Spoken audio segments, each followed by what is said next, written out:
Welcome to rheumatology master class module 2 का आज lecture 5 record करेंगे। पिछले लेक्चर्स में हमने रोमोटॉइड आर्थराइटिस की पैथोफिजियोलॉजी को, डायग्नोसिस को, अर्ली इंटरवेंशन को और एक्स्ट्रा आर्टिकुलर मैनिफेस्टेशंस को बहुत ही डीपली समझने की कोशिश की। और आज का जो लेक्चर है इसमें हम ट्रीटमेंट की तरफ बढ़ेंगे।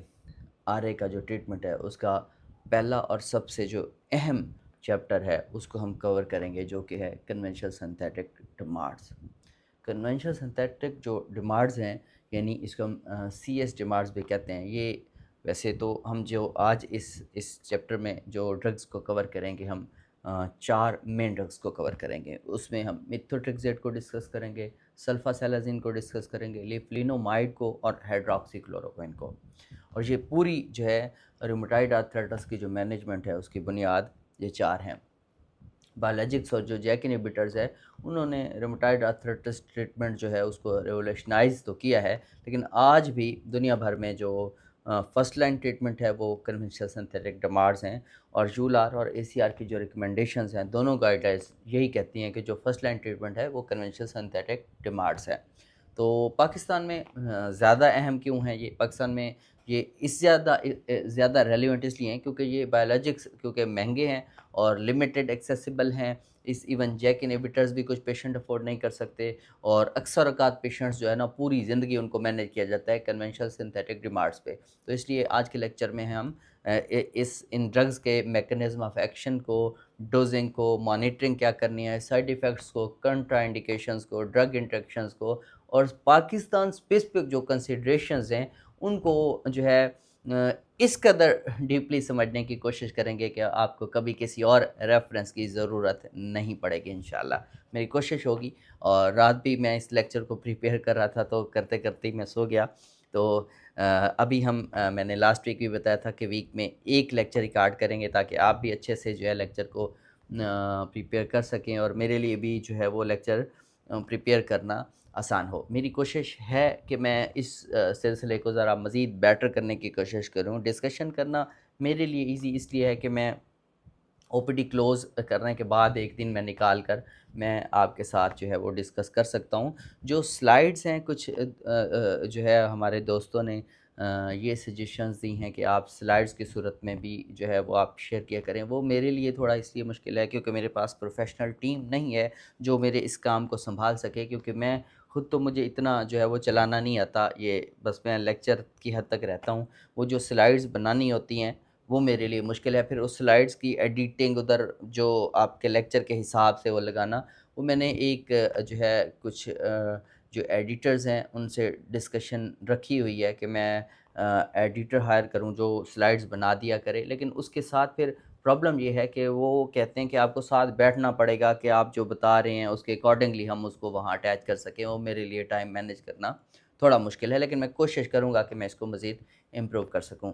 तो हम जो है इनको कन्वेंशनल सिंथेटिक जो डिमांड्स हैं उनको आज हम समझेंगे और ये समझेंगे कि इन दवाइयों को कॉम्बिनेशन में आपने कैसे यूज़ करना है। क्योंकि जो ट्रिपल थेरेपी है वो हमेशा मिथोट्रेक्सेट यानी एमटीएक्स और इसके साथ हम सल्फासेलाज़िन और साथ एचसीक्यू का जो है उसको ऐड करते हैं, और सम टाइम कुछ और ड्रग्स को भी हम जो है वो ऐड कर सकते हैं कि ज़रूरी नहीं है कि ये तीनों हो, ट्रिपल थेरेपी और भी है। और इवन कुछ एविडेंस ये कहते हैं कि अगर आप ट्रिपल थेरेपी दें तो ये बायोलॉजिक थेरेपी से कम नहीं है। और अगर एग्रेसिव ट्रीटमेंट की जब हम डिस्कशन हमने लास्ट लेक्चर में की, तो इवन अगर पेशेंट बायोलॉजिक थेरेपी अफोर्ड नहीं कर सकता तो आप ट्रिपल थेरेपी की तरफ जा सकते हैं। तो एविडेंस हैं कि ये जो है उतना ही या उतने से थोड़ा कम रिस्पॉन्स देती हैं कि जितना बायोलॉजिक थेरेपी दे सकती है। आज के लेक्चर से पहले जो हम आगे बढ़ते हैं, इससे पहले मैं एक फंडामेंटल कॉन्सेप्ट जो है उसको क्लियर करता हूँ आपके लिए। डिमार्ड्स क्या हैं? डिमार्ड्स का मतलब है disease modifying anti rheumatic drug. ये वो ड्रग्स हैं जो सिर्फ सिम्पटम्स को कंट्रोल नहीं करती, मतलब ये पेन ठीक कर नहीं करती फौरी तौर पर पेन ठीक, नो, बल्कि डिजीज़ की जो अंडरलाइंग प्रोसेस है उसको मॉडिफाई करती हैं, जो रेडियोग्राफिक प्रोग्रेशन है उसको स्लो करती हैं और जो फंक्शनल आउटकम्स हैं उनको इम्प्रूव करती हैं। इसके मुकाबले में जो एनसेड्स हैं और कार्टिकोस्टेरॉइड्स हैं वो डिमार्ड्स नहीं हैं, ये सिम्प्टोमेटिक रिलीफ देते हैं लेकिन ये डिज़ीज़ को मॉडिफाई नहीं करते। ये बहुत इंपॉर्टेंट कंसेप्ट है और इसको समझना इसलिए ज़रूरी है, ये डिस्टिंक्शन इसलिए भी अहम है क्योंकि पाकिस्तान में बहुत सारे मरीज़ जो है वो कई सालों तक सिर्फ एनसेड्स और जो है वो प्रेडनिसोलोन स्टीरॉइड्स लेते रहते हैं, उसी पे चलते रहते हैं और इन्हें कोई डिमार्ड्स नहीं दिया जाता है। एक बहुत बड़ा क्लिनिकल फेलियर है। डिमांड्स को हम जो है वो 3 कैटेगरीज़ में डिवाइड करते हैं। मैं वन बाय वन डिस्कशन करूँगा। आज का लेक्चर मैंने जो है वो थोड़ा-सा जल्दी रिकॉर्ड भी करना है और साथ में कुछ पॉइंट्स हैं वो ज़ुबानी कलामी ही बातें आपसे वो डिस्कस करते रहेंगे। तो मैं आपको ये बता रहा था कि हम जो है डिमांड्स को 3 कैटेगरीज़ में डिवाइड करते हैं। कन्वेंशनल सिंथेटिक डिमांड्स यानी कि सीएस डिमांड्स, जो कि आज के लेक्चर में हम जो है वो बहुत ही डिटेल के साथ डिस्कस करेंगे। उसके बाद हैं बी डिमांड्स। बी डिमांड्स का मतलब बायोलॉजिक डिमांड्स, जो कि हम आगे जाके कवर करेंगे। और इसके अलावा जो आजकल बहुत ज़्यादा जो है वो फेमस हैं पूरी दुनिया में, पाकिस्तान में, वो हैं टीएस डिमांड्स यानी कि टारगेटेड सिंथेटिक डिमांड्स, जो कि जैक इनहिबिटर्स हैं। उसको भी हम आगे जाके बहुत ही डिटेल से कवर करेंगे। शुरू करते हैं आप।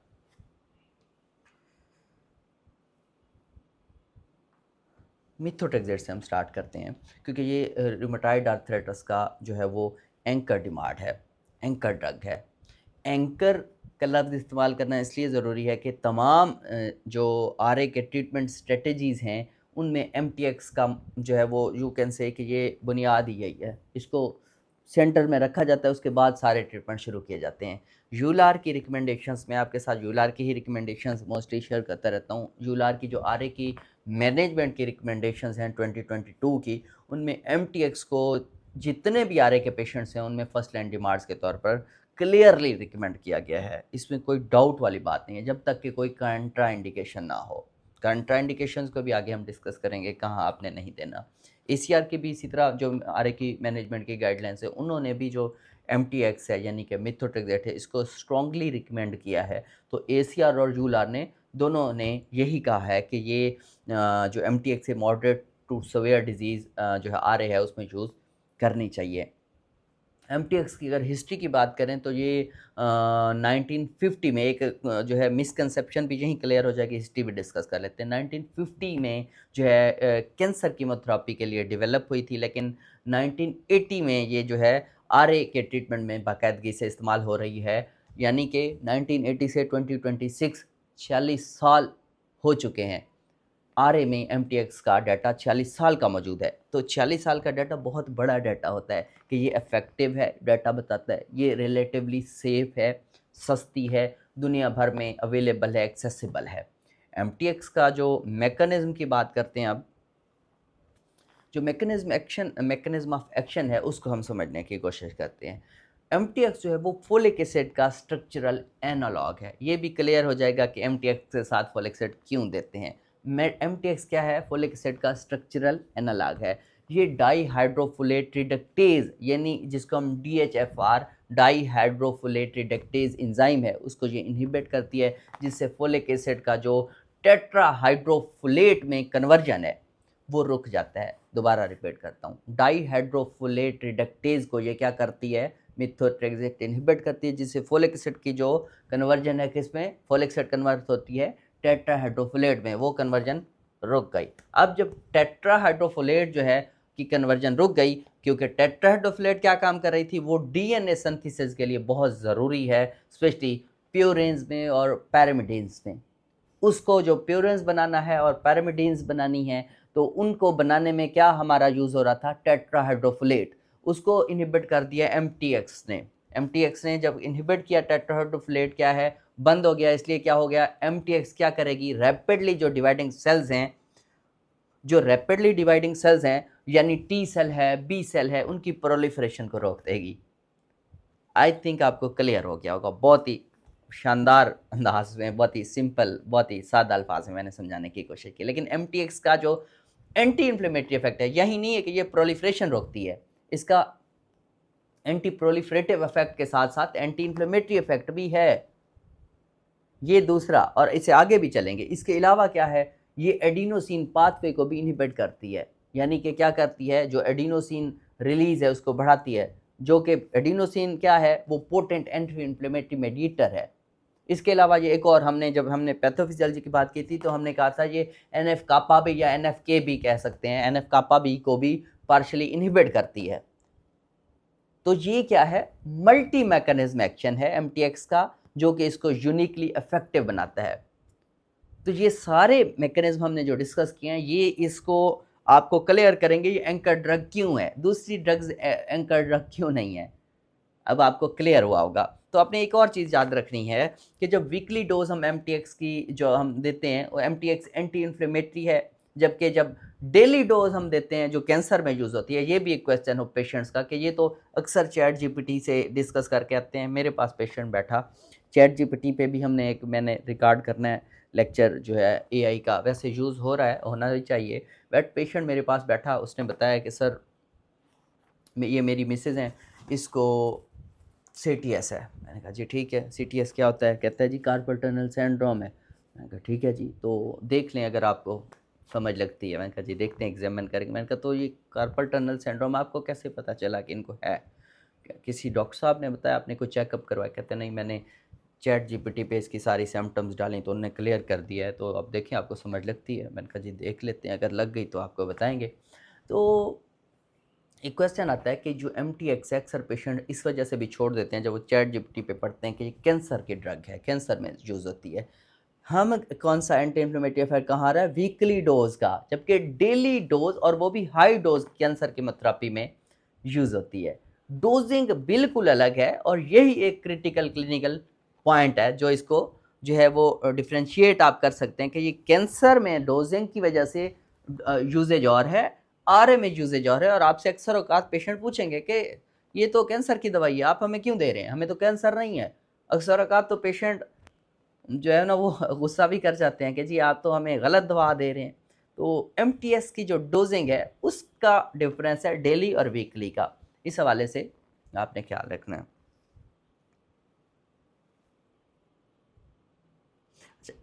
एमटीएक्स की डोजिंग और एडमिनिस्ट्रेशन आपने कैसे करनी है, इसको हम डिस्कस करते हैं। आरए में जो एमटीएक्स है उसका रूट दो तरह से होता है, एक है ओरल, दूसरा है सबकट, सबक्यूटेनियस हो सकता है। आपने स्टार्ट कहाँ से करनी है? 7.5 mg से 10 mg वीकली से आपने स्टार्ट करना है। और कोशिश करें कि आपने कभी भी 10 mg इकट्ठा नहीं देना या 7.5 mg इकट्ठा नहीं देना, आप स्प्लिट कर दें ताकि टॉलरेंस अच्छा हो जाए। 5 mg आप दे दें फ़र्ज़ करें फ्राइडे को, और 5 mg दें आप दे दें संडे को, और हफ्ते और सोमवार को आप फॉलिक एसिड दे देंगे। जब आप 10 mg इकट्ठा देंगे तो जो है पेशेंट टॉलरेट नहीं कर पाता, तो 5 mg आप स्प्लिट करके देंगे तो फिर पेशेंट का टॉलरेंस अच्छा हो जाता है। स्टार्ट आपने इससे ऊपर नहीं करनी, 7.5 और 10 mg से आपने स्टार्ट करना है, और हर 4 से 6 हफ्तों में आप डोज टाइट्रेट करेंगे टॉलरेबिलिटी देखते हुए कि पेशेंट टॉलरेट कैसे कर रहा है। स्टार्ट करना है 7.5 से 10 mg, हर 4 से 6 हफ्ते बाद आप डोज टाइट्रेट करते जाएं। पेशेंट ने 10 mg टाइट्रेट टॉलरेट कर लिया तो आप अगली दफ़ा उसको 15 mg पे ले जाएंगे। 7.5 मैक्सिमम जो डोज है वो 25 mg से 30 mg है, लेकिन आपने सेफली जो डोज समझी जाती है वो 25 mg समझी जाती है, 30 यूज कम होती है। स्टडीज़ हैं बट आपने क्वेश्चन आप एग्जामिनेशन पॉइंट ऑफ व्यू से मैक्सिमम डोज 25 से 30 mg है। अगर ऑप्शन में आ जाता है कि 10 mg, 20 mg, 30 mg या 40 mg, तो 30 mg है, 20 mg मैक्सिमम डोज नहीं है, 30 mg इज़ राइट आंसर। तो 30 mg तक जा सकते हैं बट आपने 25 mg तक जो है वो करना है। अच्छा, अब एक यहाँ पे और चीज़ मैं आपको बताता हूँ, जो ओरल एमटीएक्स देते हैं, एक क्योंकि वो सस्ता है, चीप है, कन्वीनियंट है, लेकिन इसकी बायो अवेलेबिलिटी वेरिएबल है, और 15 mg से ज़्यादा डोज जो है वो उस पर गट जो है गट एब्जॉर्प्शन वो सेचुरेट हो जाती है। अक्सर मैंने देखा है जो यहाँ पे आपको समझाने का मकसद है, 10 mg एमटीएक्स 10 mg 2 गोली फलां दिन को 20 mg बन रही है, गट एब्जॉर्प्शन सेचुरेट हो जाएगी। अब 15 mg से ऊपर फ़ायदा ही नहीं हो रहा। 15 mg से ऊपर जाना है और इकट्ठी डोज देनी है तो सब कट पे जाना होगा, और 15 mg से ऊपर जाना है, ओरल ही देनी है, पेशेंट विलेंगे नहीं है सब कट के लिए, तो डोज स्प्लिट करनी होगी। 10 mg एक दिन छोड़ के या 2 दिन छोड़ के 10 mg दोबारा दे दें, 10 mg एक दिन दे दें, 15 mg एक दिन दे दें। 25 अचीव करनी है तो 25 या 20 इकट्ठी नहीं देंगे। 15 mg ओरल इकट्ठी दी जा सकती है। 15 mg से ऊपर जाएंगे तो डोज शुड बी स्प्लिटेड। ये क्लियर है, ये बात, ये क्वेश्चन भी है बायोअवेलेबिलिटी के हवाले से क्वेश्चन है। 15 mg तक होती है ओरल, और ये आपका क्लिनिकली आपको बहुत ज़्यादा ये बात फ़ायदा देगी। अब आ जाते हैं सबकट पे। सबकट जो MTX है, सबकट MTX की जो बायोअवेलेबिलिटी है वो ओरल से बहुत ज़्यादा है और कंसिस्टेंट है। इसलिए अगर ओरल MTX पर जो है एडिक्वेट रिस्पॉन्स ना आए तो आप और टॉलरेट ना करें 25 ओरल, तो आप इसको क्या कर सकते हैं, सबकट पे स्विच कर सकते हैं। और यूलार की जो यही रिकमेंडेशंस हैं कि अगर ओरल पे जो है MTX का रिस्पॉन्स जो है वो अच्छा नहीं है तो आप पेशेंट को सबकट पे स्विच करें, बजाय इसके कि आप ड्रग की स्विच करें। पहले सबकट पे आप स्विच करके देख सकते हैं। लेकिन पेशेंट यहाँ बहुत जो है कम है जो सबकट के लिए विलिंग होते हैं, तो आपने उनको कॉन्सल्ट करना है। सबकट MTX से GI साइड इफ़ेक्ट्स भी कम हो जाएंगे। ये नहीं है कि बायोअवेलेबिलिटी बेटर हो जाएगी, GI साइड इफ़ेक्ट्स कम हो जाएंगे, क्योंकि गट तो बाईपास हो जाती है इस सूरत में। तो MTX जो है इस हवाले से बहुत ज़्यादा अहम है। ये हो गई डोज कितनी देनी है। अब क्वेश्चन आएगा कि कब लेनी है। वीकली डोज दी जाती है, हम वीकली वैसे एक बार दी जाती है, ये मरीज़ को क्लियरली समझाएं। लेकिन आप स्प्लिट करते हैं तो हफ्ते में 2 बार दी जा सकती है। यहाँ क्लियर ये करना है कि आपने मीथोट्रेक्सेट और फोलिक एसिड साइज़ तकरीबन मिलता-जुलता है, कलर भी पाकिस्तान में जो अवेलेबल है, फोलिक एसिड 5 mg हम देते हैं वो भी येलो कलर है, और मीथोट्रेक्सेट का भी कलर येलो सा होता है, येलो होता है। तो अक्सर पेशेंट को खुली गोलियाँ वो दे देते हैं। आपने रिकमेंड करना है, पेशेंट को समझा के भेजना है। अपनी फार्मेसी पे ये क्लियर आपने गाइडलाइंस देनी है, उनको इंस्ट्रक्शंस देनी है कि फोलिक एसिड कभी भी खुली निकाल के नहीं देनी। सस्ती है, महंगी नहीं है, पूरी डब्बी दें। क्यों होगा, खुली गोली और उधर भी पीली उधर भी पीली गोली है, येलो है। पेशेंट को नहीं पता कि MTX कौन सी है, पर समटाइम नहीं, पेशेंट तवज्जो भी नहीं देते। वो ये ना करें, और अक्सर डॉक्टर साहबान ये भी लिखते हैं फोलिक एसिड रोजाना लें। यहाँ पे भी मैं एक चीज़ और क्लियर करूँगा, आते हैं उस पर। तो पेशेंट अक्सर औकात क्या कर रहे होते हैं पाकिस्तान में, MTX वो डेली लेना स्टार्ट कर देते हैं, जो कि फेटल हो सकता है। डेली MTX से सवेयर बोन मैरो सुप्रेशन हो सकती है, इवन डेथ भी हो चुकी है। कुछ ऐसे केस स्टडीज हैं।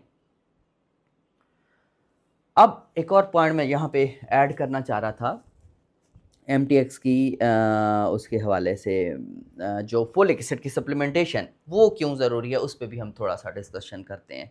फोलिक एसिड जो सप्लीमेंटेशन है वो MTX के साथ मैंडेटरी है, और वो क्यों है।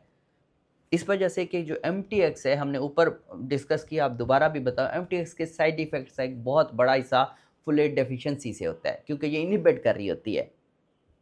और फोलिक एसिड देने से, सप्लीमेंटेशन देने से, ये साइड इफ़ेक्ट्स जो है वो सिग्निफिकेंटली कम हो जाते हैं, बगैर एफिकेसी को कम किए।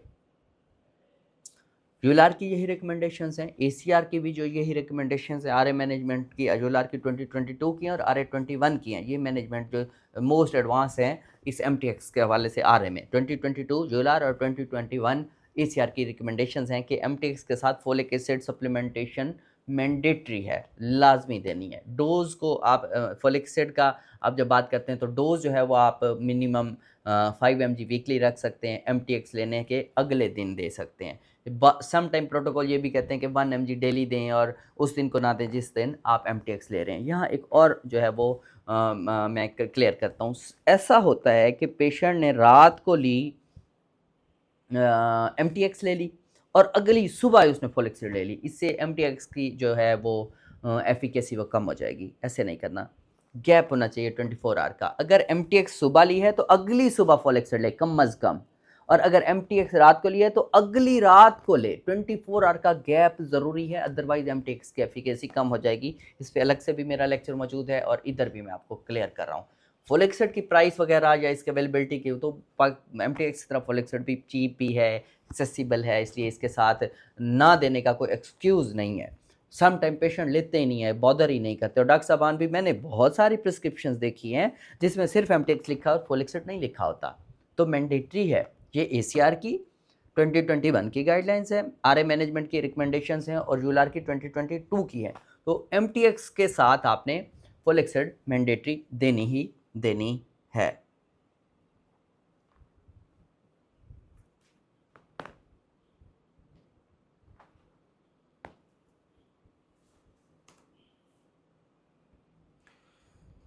साइड इफ़ेक्ट्स को हम सिस्टमेटिकली जो है वो समझने की अब कोशिश करते हैं साइड इफ़ेक्ट्स को। नेक्स्ट हमने साइड इफ़ेक्ट्स पे बात करनी है, क्योंकि इसी वजह से बहुत सारे पेशेंट साइड इफ़ेक्ट की वजह से जो है इसको छोड़ देते हैं। एक तो ये है कि आप डॉक्टर्स की काउंसलिंग नहीं होती, या फिर जाके वो खुद से स्टडी करते हैं कि कैंसर की ड्रग है, जिगर पे असर करती है, इससे मैदा ख़राब हो जाता है, इससे उल्टी हो जाती है, इससे बच्चे पैदा नहीं होते, ये बच्चों में नहीं। अब इस पे भी आऊँगा कि इससे बच्चे पैदा होते हैं या नहीं होते। फीमेल स्पेशली छोड़ देती हैं, उनको डिफरेंट गायनेकोलॉजिस्ट गाइड करती हैं कि ये आपने नहीं लेनी।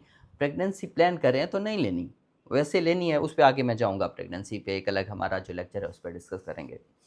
पेशेंट क्या क्यों बंद कर देते हैं? यही वजह है कि बहुत सारे डॉक्टर्स प्रिस्क्राइब करने से डरते हैं, और अक्सर औक़ात ये है लिफ्लिनोमाइड पे डायरेक्ट चले जाते हैं। मैंने बहुत सारे डॉक्टर्स की प्रिस्क्रिप्शन देखी है, फर्स्ट पीरियड पे ही वो एमटीएक्स प्रिस्क्राइब नहीं करते साइड इफ़ेक्ट्स की वजह से। अगर आप साइड इफ़ेक्ट को समझ लेंगे और मैनेज करना आपको पता चल जाएगा, तो आप एमटीएक्स से नहीं डरेंगे, बल्कि कॉन्फिडेंस आपको आ जाएगा, और पेशेंट को भी आप गाइड करेंगे कि एमटीएक्स ही एंकर ड्रग है, दिस शुड बी प्रिस्क्राइब्ड। और बजाय इसके कि लिफ्लिनोमाइड पे आप जाएँ, पहले ही आप इसको देखें। अगर टॉलरेट नहीं किया पेशेंट, तो आप उसके लिफ्लिनोमाइड पे बाद में जा सकते हैं। यही साइड इफ़ेक्ट्स सबसे कॉमन है एमटीएक्स में। जो ही लेते हैं, इससे नोज़िया हो सकता है, वोमिटिंग हो सकती है, एब्डोमिनल डिस्कम्फर्ट हो सकती है, ओरल अल्सरेशन हो सकती है। और ये क्यों होती हैं? ये मैंने ऊपर बताया, ये फोलेट डेफिशिएंसी से हो सकते हैं, और फोलिक एसिड की सप्लीमेंटेशन देंगे तो ये ठीक होगा। अक्सर आप फोलिक एसिड की सप्लीमेंटेशन नहीं दे रहे, तो ये कैसे ठीक हो सकता है? इसके अलावा हमने ऊपर डिस्कस किया, दोबारा बता दूँ, सबक्यूटेनियस रूट से भी जो है यही साइड इफ़ेक्ट्स कम होते हैं, क्योंकि जीआई बाईपास हो जाती है। तो एमटीएक्स को आप ये नहीं इनकार कर सकते कि आपने नहीं देना, आप उसके साथ फोलिक एसिड ऐड करें। अगर ओरल नहीं टॉलरेट हो रहा, तो जीआई सेफ्टी के लिए आप उसको सबकट स्टार्ट करवा सकते हैं। टाइम दूसरा एक और जो मैंने बताया, एक तो 24 आवर का गैप होना चाहिए, दूसरा अगर मॉर्निंग में लेता है पेशेंट, तो उससे जो है पेशेंट को नोज़िया वोमिटिंग दिन भर फील होती है, तो बेड टाइम पे लेने से नोज़िया कम हो जाता है। इस पे भी स्टडीज़ हैं, तो आप एमटीएक्स को बेड टाइम पे जो है वो दे सकते हैं। ये साइड इफ़ेक्ट सबसे पहला जो हो गया जीआई, कॉमन है सबसे। उसके बाद हिपैटोटॉक्सिसिटी। एमटीएक्स का एक इम्पॉर्टेंट साइड इफ़ेक्ट क्या है? हिपैटोटॉक्सिसिटी है। ये ट्रांसएमिनाइज़ेज़ जो है वो बढ़ा सकती है, ट्रांसएमिनाइटिस करवा सकती है, क्रोनिक यूज़ से जो है हिपैटिक फाइब्रोसिस का चांस भी बन सकता है। लेकिन ऐसे नहीं है कि आप किसी पेशेंट को दें और उसको आप मॉनिटरिंग भी कर रहे हैं और उसमें आपको पता चले कि उसमें जो है इस तरह का प्रॉब्लम नहीं, उसमें रिस्क फैक्टर्स हैं। रिस्क फैक्टर कौन से हैं जो ये प्रॉब्लम कर सकते हैं? उनमें रिस्क फैक्टर है अल्कोहल है। पाकिस्तान में रेयरली यूज़ होता है, पाकिस्तान में इतना यूज़ रहता है, तो इस वजह से आपको इस तरह का ये भी खतरा नहीं है कि पेशेंट जिनमें लिखेंगे तो अल्कोहल का यूज़ होगा, वो बहुत रेयर है। प्री एग्जिस्टिंग कोई लिवर डिजीज़ है, उसमें भी ये चांस हो सकता है। ओबेसिटी है, उसमें चांस हो सकता है एमटीएक्स के हिपैटोटॉक्सिसिटी के। ओबेसिटी है, उसमें हो सकता है, और डायबिटीज़ है, उसमें हो सकता है, और इसके अलावा हाई क्यूमुलेटिव डोज़ है, वो हो तो भी जो है वो हो सकता है। तो ये रिस्क फैक्टर हैं जिनकी वजह से हिपैटोटॉक्सिसिटी का चांस बन सकता है, और आपने इसके लिए मॉनिटरिंग करनी है। मॉनिटरिंग करेंगे आप जब एलएफटीज़ मॉनिटर कर रहे होंगे, अगर हिपैटोटॉक्सिसिटी हो रही होगी, तो आप उसकी डोज़ जो है एडजस्ट कर सकते हैं, या आप उसको री-इवैल्यूएट कर सकते हैं। लेकिन एमटीएक्स आप प्रिस्क्राइब जो है वो कर सकते हैं। इस हवाले से यहाँ पे हमने हिपैटोटॉक्सिसिटी को जीआई हिपैटोटॉक्सिसिटी ये जो है सबसे कॉमन है। इसमें मॉनिटरिंग कर लें आप एलएफटीज़ की मॉनिटरिंग में क्या करना है आपने? बेसलाइन पे एलएफटीज़ करवाने हैं। फिर हर 4 से 8 हफ्तों बाद, मतलब 1 महीने और 2 महीने पे, फर्स्ट फ्यू मंथ्स में आप रिकमेंडेशन ये है कि एवरी 4 वीक्स, उसके बाद एवरी 8 वीक्स पे आप जो है फर्स्ट फ्यू मंथ्स में करते हैं। जब आप देखें कि पेशेंट बिल्कुल स्टेबल है, कोई हिपैटोटॉक्सिसिटी का चांस नहीं है, फिर एवरी 3 मंथ्स आप जो है एलएफटीज़ मॉनिटर कर सकते हैं। पहले 8 वीक्स की बजाय आप एवरी 4 वीक्स आप पेशेंट को 1 मंथ का फ़ॉलो-अप पे रखते हैं। आप जो है एमटीएक्स दे रहे हैं, तो शुरू के 6 मंथ 7 मंथ तक आप जो है 6 मंथ तो ज़रूरी है, और उसमें आप क्या करेंगे? आप उसको एवरी 4 वीक्स जो है एलएफटीज़ मॉनिटर करेंगे। और जब पेशेंट स्टेबल हो चुका है, आपको लग रहा है कि उसको हिपैटोटॉक्सिसिटी का चांस नहीं है, तो आप एवरी 3 मंथ एमटीएक्स पे एलएफटीज़ मॉनिटर कर सकते हैं। तो ये चीज़ें जो हैं, अब एक और चीज़ मैं यहीं पे ऐड कर देता हूँ कि रिकमेंडेशंस क्या हैं, गाइडलाइंस क्या कहती हैं। वो ये कहती हैं कि अगर पेशेंट है उसमें सम टाइम कि आप मैनेज क्या करेंगे, एएसटी उसमें या एएलटी है, अगर वो बढ़ गया है तो आपने क्या करना है। ऐसा नहीं है, हमारे पास पेशेंट आते हैं, उनका एएलटी एएसटी जो है वो डीअरेंज है, तो डॉक्टर साहबान ने फौरी तौर पर एमटीएक्स रोक दी कि ये एमटीएक्स की वजह से हो रहा है। ऐसे नहीं है। अगर एएलटी और AST upper limit of normal से 3 टाइम्स बढ़ जाएं तो MTX होल्ड करें और एटियोलॉजी जो है उसका एवेलुएट करें। ये नहीं है कि पेशेंट का ALT AST अभी 2 टाइम से भी नहीं ऊपर गया तो आप जो है आप MTX होल्ड कर लें। आप पहले डोज जो है रिड्यूस करके देखें, फोलिक एसिड की डोज बढ़ा के देखें, एटियोलॉजी जो है वो एवेलुएट करें। अगर आपको लगता है तो फिर जो है आप उसकी होल्ड करें, वरना आप एडजस्ट कर सकते हैं। कोई इतनी अर्जेंसी नहीं है कि आपको लगेगा अगर अपर लिमिट ऑफ नॉर्मल से 3 टाइम्स बढ़ा है फिर आप MTX होल्ड कर सकते हैं। ये लिवर मॉनिटरिंग हो गई।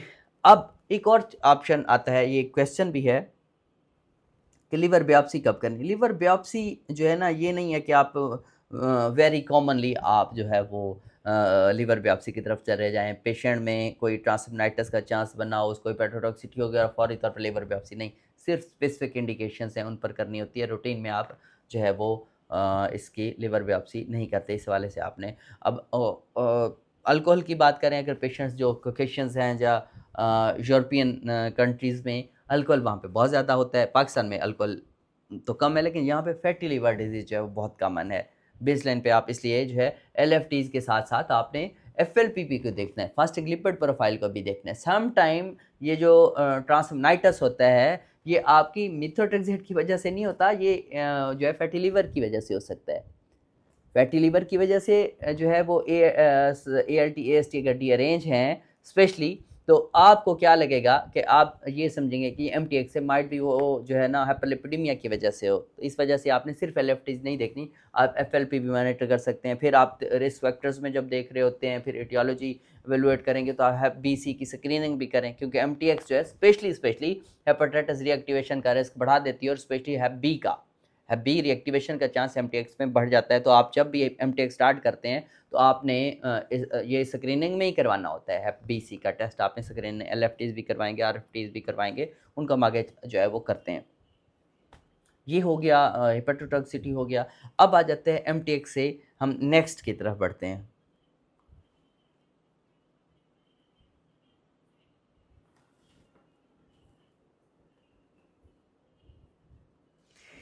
न्यूमोनाइटिस, MTX न्यूमोनाइटिस जो है एक बेसिकली तो हाइपर सेंसिटिविटी रिएक्शन है MTX न्यूमोनाइटिस, लेकिन रेयर है। अगर हो जाए तो यू कैन से कि ये 1 to 3% जो है ये होता है, बहुत रेयर है। लेकिन टिपिकली अर्ली होता है, जो ही आप स्टार्ट करते हैं किसी पेशेंट में तो ये अर्ली होता है। अक्यूट ऑनसेट डिस्निया आएगा, बाइलेटरल ओपेसिटीज़ जो है वो आपको मिल सकती हैं, जीनोफिलिया मिल सकता है। तो दोबारा रिपीट कर देता हूँ, टिपिकली क्या है, अर्ली है, अक्यूट ऑनसेट डिस्निया हो सकता है, बायलैटरल स्पेशली ये बायलैटरल ओपेसिटी एजिनोफिलिया मिल सकता है। और ये बेहतर हो जाता है जो ही आप MTX को रोकते हैं और स्टेरॉइड ऐड करते हैं, तो ये पेशेंट जो है वो इम्प्रूव कर जाते हैं। और इसी चीज़ से ये है, आपने इसको RAILD हमने जब एक्स्ट्राआर्टिकुलर मैनिफेस्टेशंस को डिस्कस किया था तो आपने ये डिफ्रेंशिएट करना है कि RAILD से MTX इम्यूनाइटिस को लाजमी तौर पर डिफ्रेंशिएट करना है। इसको भी रिपीट नहीं करूँगा, हमने पिछले लेक्चर्स में ये डिस्कस किया था कि हमने कैसे डिफ्रेंशिएट कर रहा है। इम्यूनाइटिस है,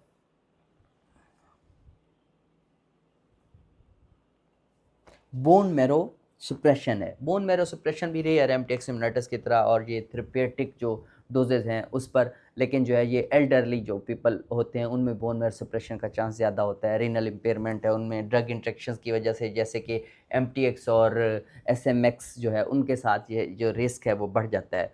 तो ये चीज़ें हैं साइड इफ़ेक्ट्स में। इस हवाले से पेशेंट अगर आपको बोन मैरो सुप्रेशन के हवाले से मॉनिटरिंग करनी है तो CBC जो है वो आप उस पर मॉनिटर करते रहेंगे। अच्छा, इसके अलावा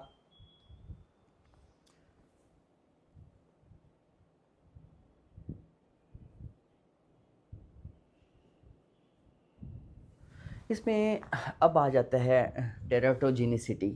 MTX जो है एक सिग्निफिकेंट टेराटोजिन है, ये क्लियर है, और इसी वजह से हम जो है इसमें जो पेशेंट प्रेगनेंसी फीमेल्स होती हैं प्लान कर रही होती हैं उनमें हम नहीं देते, और ड्यूरिंग प्रेगनेंसी भी हम इससे अवॉइड करते हैं, बिकॉज ये न्यूरल ट्यूब डिफेक्ट्स जो NTD हैं, और इसके अलावा ये स्पॉन्टेनियस अबॉर्शन का जो है वो रिस्क बढ़ा देता है। और इस हवाले से ही ऐसा पेशेंट जो फीमेल होती हैं उनमें हम पहले वो जो old guidelines 3 month before conceiving, और अब जो है गाइडलाइंस उनका हम आगे डिस्कस करेंगे 1 मंथ बिफोर कंसीविंग, हम एमटेक्स को जो है वो स्टॉप कर देते हैं। और स्पेशली जो फर्टाइल एज की जो लेडीज़ होती हैं उनमें इफेक्टिव कंट्रासेप्शन जो है वो रिकमेंड करते हैं अगर पेशेंट जो है वो एमटेक्स ले रही है। और प्रेगनेंसी प्लान कर रही है तो प्रेगनेंसी की गाइडलाइंस के मुताबिक आपने जो ओल्ड गाइडलाइंस थी उनके मुताबिक ये था कि मिथोट्रेक्सेट जो है MTX should be stop 3 months before conceiving in female especially. But newer guidelines है कि आप 1 से 3 महीने के अंदर अंदर रोक सकते हैं। इवन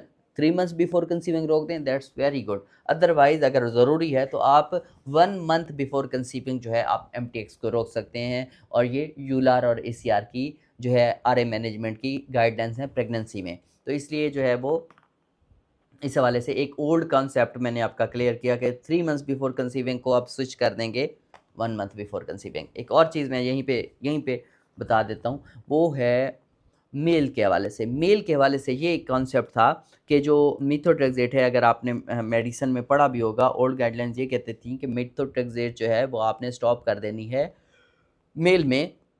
अगर वो प्रेगनेंसी प्लान कर रहा है, वो फैमिली प्लान कर रहा है, मेल मैरिड है, उसमें भी 3 मंथ बिफोर प्रेगनेंसी प्लान आपने मेल में स्टॉप करनी है। बट अब न्यू गाइडलाइंस इज दैट के इसकी कोई ज़रूरत नहीं है। मिथोट्रेक्सेट आप कंटिन्यू कर सकते हैं, मेल में स्टॉप करने की ज़रूरत ही नहीं है। और फीमेल में भी 3 मंथ कर लें, that's very good. Otherwise 1 month before conceiving आप स्टॉप कर सकते हैं। और ये चीज़ आपके लिए न्यू होगी, इस चीज़ को आपने अपने माइंड में रखना है। In clinical practice 3 month before conceiving कर सकते हैं, अच्छी बात है। बट जो अब न्यू गाइडलाइंस है वो कहती हैं कि फीमेल में 1 मंथ बिफोर कंसीविंग आप स्टॉप कर सकते हैं। एफटीएक्स जो है वैसे बेसिकली प्रेगनेंसी में एब्सोल्युटली कंट्राइंडिकेटेड है। तो इस हवाले से आप, लेकिन जो ओल्ड मैंने अभी बताया कि मेल में भी वैसे कहा जाता है था कि 3 मंथ बिफोर कंसीविंग आप एमटीएक्स स्टॉप करें, लेकिन अब इसकी ज़रूरत नहीं है।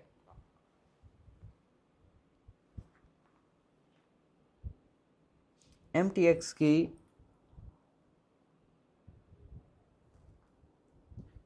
कॉन्ट्राइंडिकेशंस की बात करते हैं। कॉन्ट्राइंडिकेशंस आपने माइंड में रखनी है। अभी मैंने बताया प्रेगनेंसी एब्सोल्युटली कॉन्ट्राइंडिकेटेड। और ब्रेस्ट फीडिंग में भी नहीं देनी, उसमें प्रेगनेंसी में भी बिल्कुल आपने नहीं देनी। अगर पेशेंट में सवेयर रीनल इम्पेयरमेंट है तब भी नहीं देनी, सवेयर हेपेटिक डिजीज़ है तब भी नहीं देनी, एक्टिव इन्फेक्शन है तब भी नहीं देनी, सिग्निफिकेंट अल्कोहल यूज़ है तब भी नहीं देनी। सिग्निफिकेंट अल्कोहल यूज़ पे भी पिछले, लेकिन पाकिस्तान में रेयर है, मैंने ऊपर जिक्र भी किया है। इम्यूनो डेफिशिएंसी है उसमें भी आपने नहीं देनी।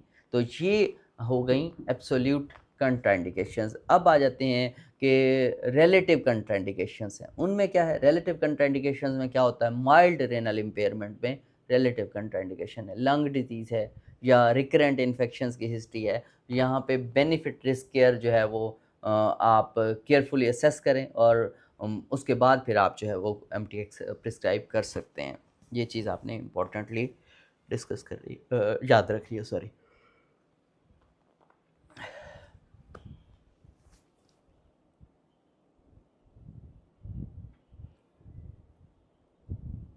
मॉनिटरिंग को हम अब डिस्कस करते हैं कि मॉनिटरिंग शेड्यूल जो है वो क्या होना चाहिए। ऊपर भी मैंने बताया, मैं दोबारा बता देता हूँ कि वहाँ हमने डिस्कस किया था कि आपने first few months almost 6 month तक जो है 4 to 8 वीक्स, लेकिन 4 वीक्स पे आप करवाएं। उसके बाद जब आपको लगे हेपेटोटॉक्सिसिटी का चांस नहीं है तो एलएफटीज़ को हमने जस्ट डिस्कस किया था, अभी मैं डिटेल से बताऊंगा। एलएफटीज़ फिर आपने एवरी 3 मंथ करवाने होते हैं। यहाँ पे जो है मॉनिटरिंग शेड्यूल जो है क्यूलार के मुताबिक ये है कि आप बेस लाइन पर जब पेशेंट आए तो आपने सीबीसी करवाना है, उसका एलएफटीज़ करवाना है, उसका आरएफटीज़ करवाना है, उसका चेस्ट एक्सरे करवाना है, उसका बीसी की स्क्रीनिंग करवानी है, एचपीएसएजी करवाना है, एचसीवी करवाना है, आइग्रा आपने लाजमी तौर पर करवा लेना है, क्योंकि जो है समटाइम लेटेंट टीबी हो सकती है पेशेंट को। फर्स्ट 3 मंथ में आप जो है एवरी 4 वीक्स तक जो है सीबीसी और एलएफटीज़, फिर हर 3 माह बाद सीबीसी और एलएफटीज़ जो है वो कर सकते हैं। इसके साथ साथ आपने एफएलपी भी मॉनिटर करना है। ये चीज़ आपने माइंड में रखनी है।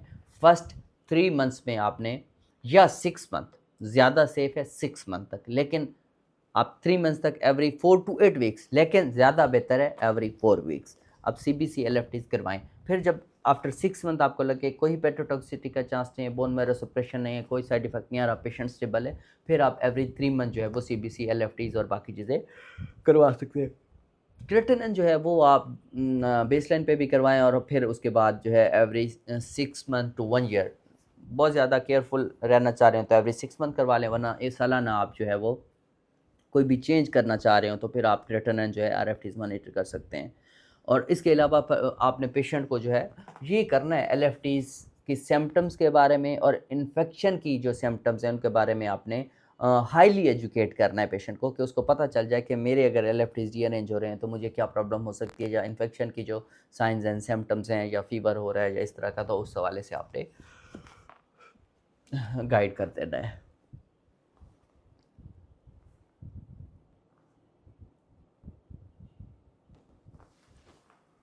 ऑनसेट ऑफ एक्शन के बारे में हम बात करते हैं।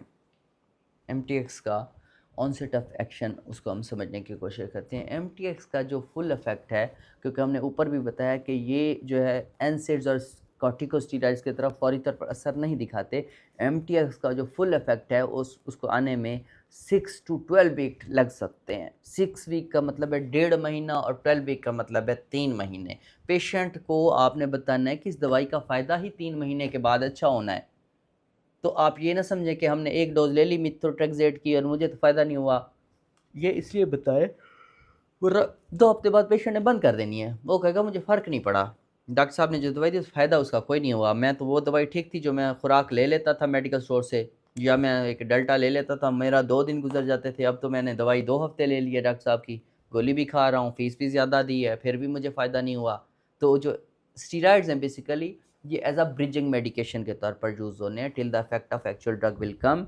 स्टीरॉइड्स और NSAIDs आपकी हेल्प करेंगे, ये चीज़ आपने माइंड में रखनी है। तो उसको समझाएं कि इसका इफेक्ट जो है 6 वीक मिनिमम और 12 वीक्स तक बहुत अच्छा रिस्पॉन्स आएगा, इस हवाले से आपने एजुकेट करना है।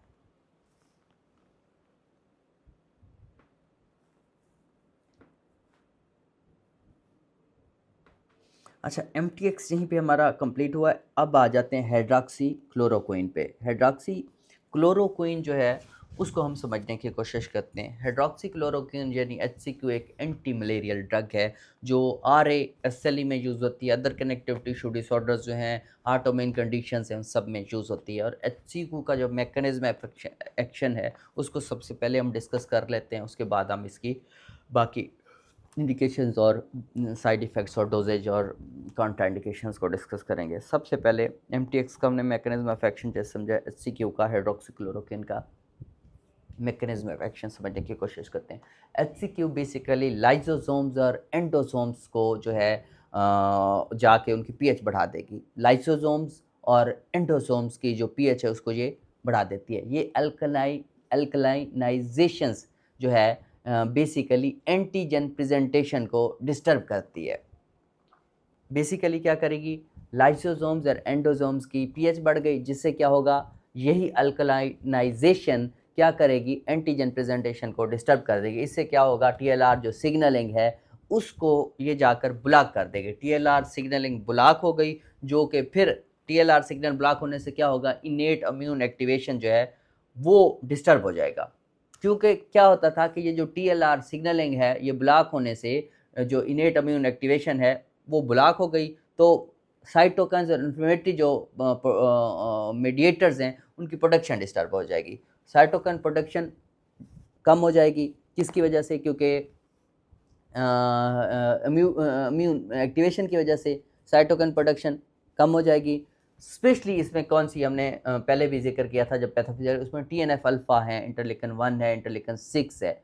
ये इसके अलावा क्या करती है, एक तो ये इनकी जो है प्रोडक्शन को कम कर देगी, इंटरलिकन 1, इंटरलिकन 6, TNF अल्फा। इसके अलावा भी ये कुछ करती है, वो क्या करेगी, प्लेटलेट एग्रीगेशन को इनहिबिट करती है, जिससे कार्डियोवैस्कुलर जो है वो बेनिफिट पेशेंट को मिलता है HCQ से। HCQ को हम थोड़ा सा डिटेल में इसलिए भी जो है वो डिस्कस करेंगे कि सिर्फ ये, क्योंकि RA का जो पेशेंट है उसमें एक्स्ट्रा आर्टिकुलर मैनिफेस्टेशंस में हमने डिस्कस किया था कि क्योंकि पेशेंट ऑलरेडी स्टीरॉइड ले रहा होता है तो फिर समटाइम जो है डायबिटीज़ का चांस बढ़ जाता है, फिर स्टीरॉइड्स की वजह से और RA की इन्फ्लेमेशन की वजह से कार्डियोवैस्कुलर डिजीज़ का चांस भी 2 times more than normal population होता है RA पेशेंट्स में। तो HCQ क्या करती है, प्लेटलेट एग्रीगेशन को इनहिबिट करती है, जिससे कार्डियोवैस्कुलर बेनिफिट होता है। और इसी तरह HCQ क्योंकि बिकॉज एक माइल्डर डिमांड है इसका, ये MTX या लिफ्लिनोमाइड जितना पावरफुल नहीं है, लेकिन ये कम्बिनेशन थेरापी में बहुत इंपॉर्टेंट रोल प्ले करती है। ये अगर आप अकेला देंगे, और एक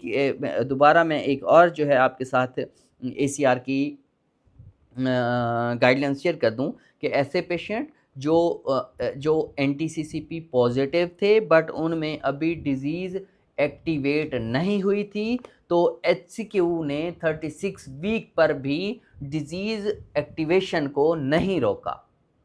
ये आपने माइंड में रखनी है, ACR की गाइडलाइंस हैं, बट इसको आप कम्बिनेशन थेरापी में बिल्कुल यूज़ कर सकते हैं। HCQ ने हमें जस्ट कम्बिनेशन थेरापी में बेनिफिट देना है, इसका मतलब है HCQ ने एज अ मोनोथेरापी हमें बेनिफिट नहीं देना। अक्सर औकात पेशेंट को जो है वो सीरो नेगेटिव या सीरो पॉजिटिव में HCQ मोनोथेरापी के तौर पर दे रहे होते हैं, तो HCQ ने मोनोथेरापी में फ़ायदा नहीं देना। ये क्लियर आपने माइंड में रखना है। इसके बाद आ जाती है डोजिंग। डोजिंग में एक बहुत इंपॉर्टेंट मैं आपको पॉइंट बात करता हूँ कि अहम बात यह है कि जो डोज़ है वो लीन बॉडी वेट के हिसाब से कैलकुलेट आपने करनी है। 5 mg पर kg lean body weight per day से ज़्यादा आपने नहीं देनी, क्योंकि इससे रेटिनल टॉक्सिसिटी का रिस्क बढ़ जाता है। मैक्सिमम डोज उसमें हमने 25 से 30 mg बताया था, MTX में यहाँ पे मैक्सिमम डोज ही 400 mg है। पाकिस्तान में क्या होता है, पाकिस्तान में अक्सर जो है वो सारे पेशेंट्स को फ्लैट डोज 400 दी जा रही होती है बगैर वेट के। ये जो पेशेंट होती हैं ख़वातीन स्पेशली या बच्चियां अक्सर होती हैं, उनका वेट होता है 49 kg, 50 kg, 45 kg, 40 kg, उनमें भी 200 mg BD दी जा रही होती है। तो इस हवाले से आपने 5 mg पर kg के हिसाब से डोज देनी है। मैं आगे डोज थोड़ा सा मज़ीद जो है आगे जाके मैं समझाता हूँ कि आपने कैसे इसको बैलेंस रखना है। ऑनसेट ऑफ एक्शन जो है उसको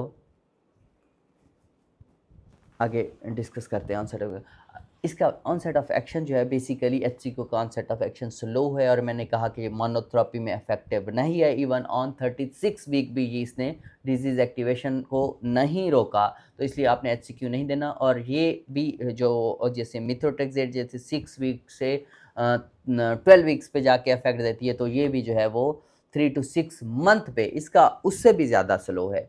वो जो है 6 वीक पे इफेक्ट देना स्टार्ट कर देती है, और मैक्सिमम इफेक्ट आता है 3 मंथ पे यानी कि 12 वीक्स पे। बट इसका जो ऑनसेट ऑफ एक्शन है वो उससे भी ज़्यादा स्लो है, और ये जाके बेनिफिट देगी 3 to 6 मंथ पे। 3 मंथ पे स्टार्ट हो जाएगा और 6 मंथ पे। इसीलिए इसको प्रिस्क्राइब करते हुए भी आपने पेशेंट को गाइड करना है। एक तो मोनोथेरापी देनी ही नहीं है, और इसके बारे में अगर किसी चीज़ में आप दे रहे हैं तो आपने बताना है कि इसका भी जो है ऑनसेट ऑफ एक्शन स्लो है।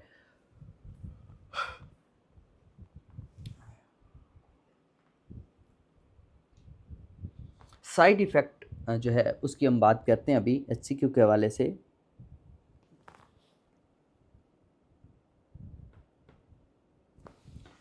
HCQ का सबसे अहम और कॉमन तो नहीं कह सकते, सबसे अहम साइड इफ़ेक्ट जो है वो रेटिनल टॉक्सिसिटी है। ACR की जो गाइडलाइंस हैं उनमें क्लियर कहा गया है कि आपने जो है रेटिनल टॉक्सिसिटी के लिए आपने पेशेंट को मॉनिटर करना है। Before starting HCQ you have to get the OCT। Baseline पर आपने पेशेंट को कहना है कि आई एग्जामिनेशन करवाएं, और फिर 5 साल बाद ईयरली स्क्रीनिंग आपने करवानी है। ये हमने पहले भी डिस्कस किया था, अभी भी आपको क्लियरली बता रहा हूँ। होता ये है पाकिस्तान में HCQ बहुत ज़्यादा प्रिस्क्राइब की जाती है, और डॉक्टर साहबान एक तो मैंने कहा 200 mg BD लिख देते हैं, फिर उसके बाद ये होता है कि उनको गाइड ही नहीं किया जाता कि आपने OCT आपने कोई एग्जामिनेशन करवाना है, और इन फ्यूचर जो है आपको आफ्टर 5 ईयर ऑफ यूज़ आपने ईयरली वो करवाना है, तो इस पे कोई तवज्जो नहीं दी जाती। अक्सर औकात तो मैंने जो है जब भेजता हूँ मैं पेशेंट को लिखता ही हूँ कि HCQ at night let's suppose,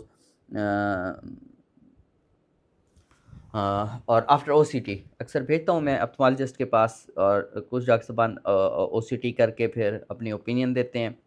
और एक दफ़ा मुझे ये भी एक्सपीरियंस हुआ, तो मैंने एक पेशेंट को भेजा, तो वो किसी एक डॉक्टर साहबा के पास गई, ऑप्थेल्मोलॉजिस्ट के पास। तो ऑप्थेल्मोलॉजिस्ट ने उन्हें कहा कि ये इसका कोई ऐसा मसला नहीं होता, तो इस टेस्ट कराने की ज़रूरत नहीं होती, डॉक्टर साहब को बताइएगा। तो बिल्कुल ऐसा ये नहीं है कि बहुत कॉमन है, लेकिन हमने फिर भी गाइडलाइंस को फॉलो करना है, तो ओसीटी आपने लाजमी करवाना है।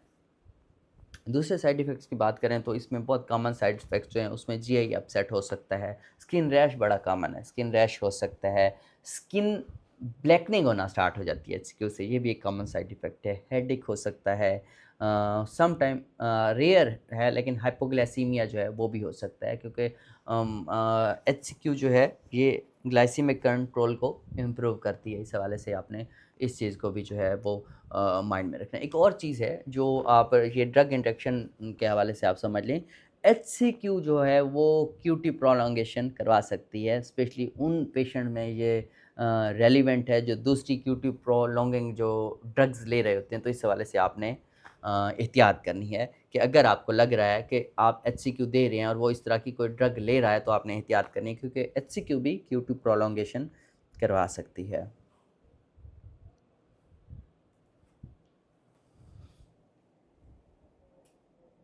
प्रेगनेंसी में हम बात करते हैं इसकी कि एचसीक्यू जो है वो प्रेगनेंसी में सेफ़ है।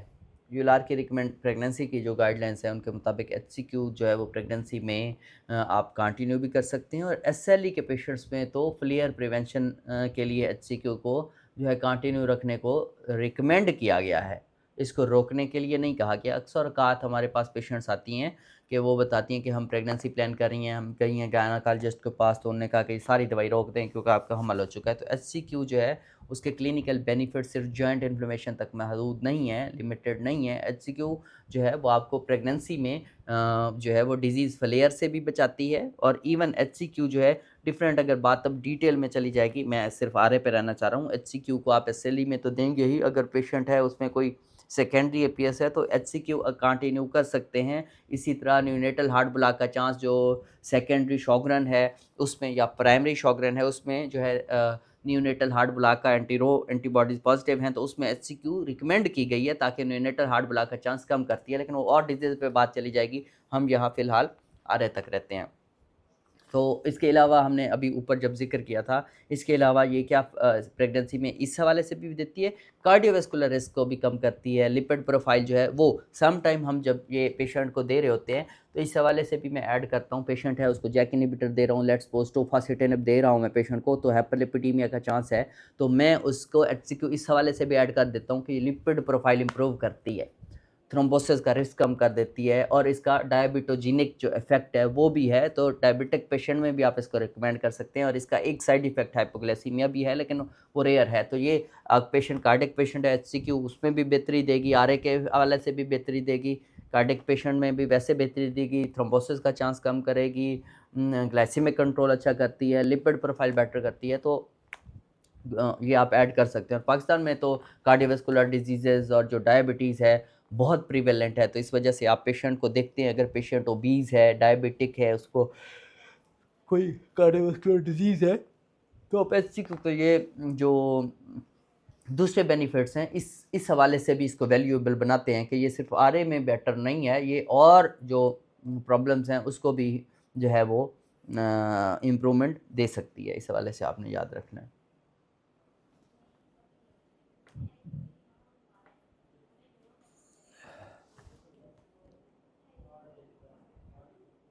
साइड इफ़ेक्ट्स की हमने जब बात की थी, अभी हमने कहा था कि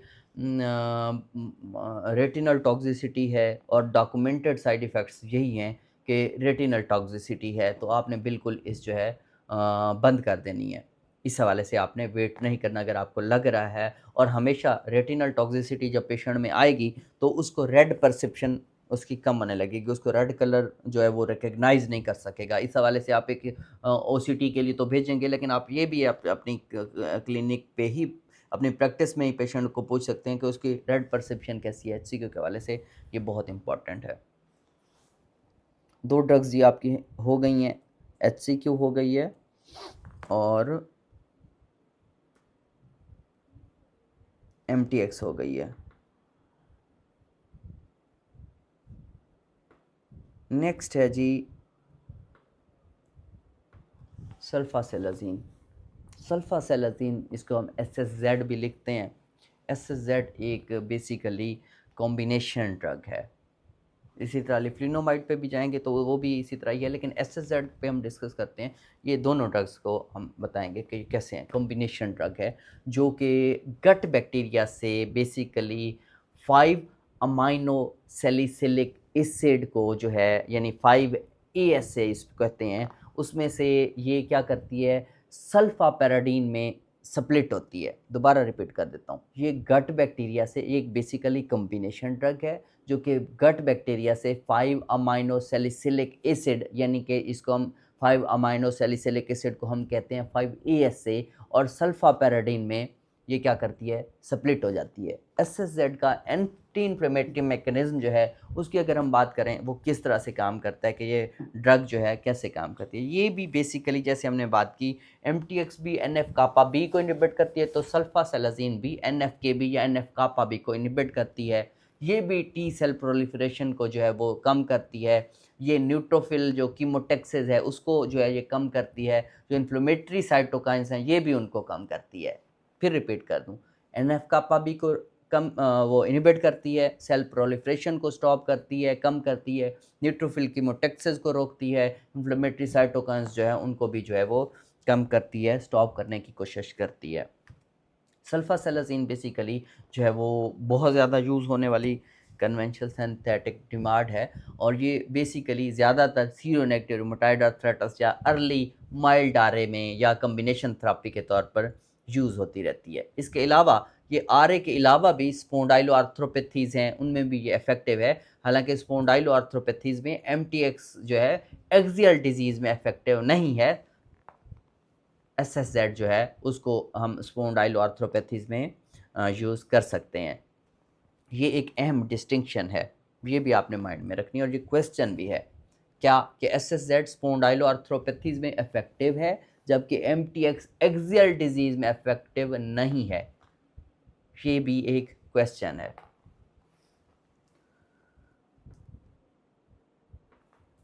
सल्फासेलाजीन की डोजिंग की बात करते हैं। सल्फासेलाजीन की डोजिंग में हम बेसिकली इंटेरिक कोटेड टेबलेट जो है वो यूज़ करते हैं ताकि GI साइड इफ़ेक्ट्स कम हों। आप स्टार्ट कर सकते हैं 500 mg OD फॉर 7 डेज़, फिर उसको एक वीक के बाद उसको BD कर दें, फिर हर 2 हफ्तों बाद जो है 500 mg जो है वो आप बढ़ाते हुए टारगेट डोज रखेंगे 2 to 3 ग्राम डेली, यहाँ तक आप जो है वो जाएंगे।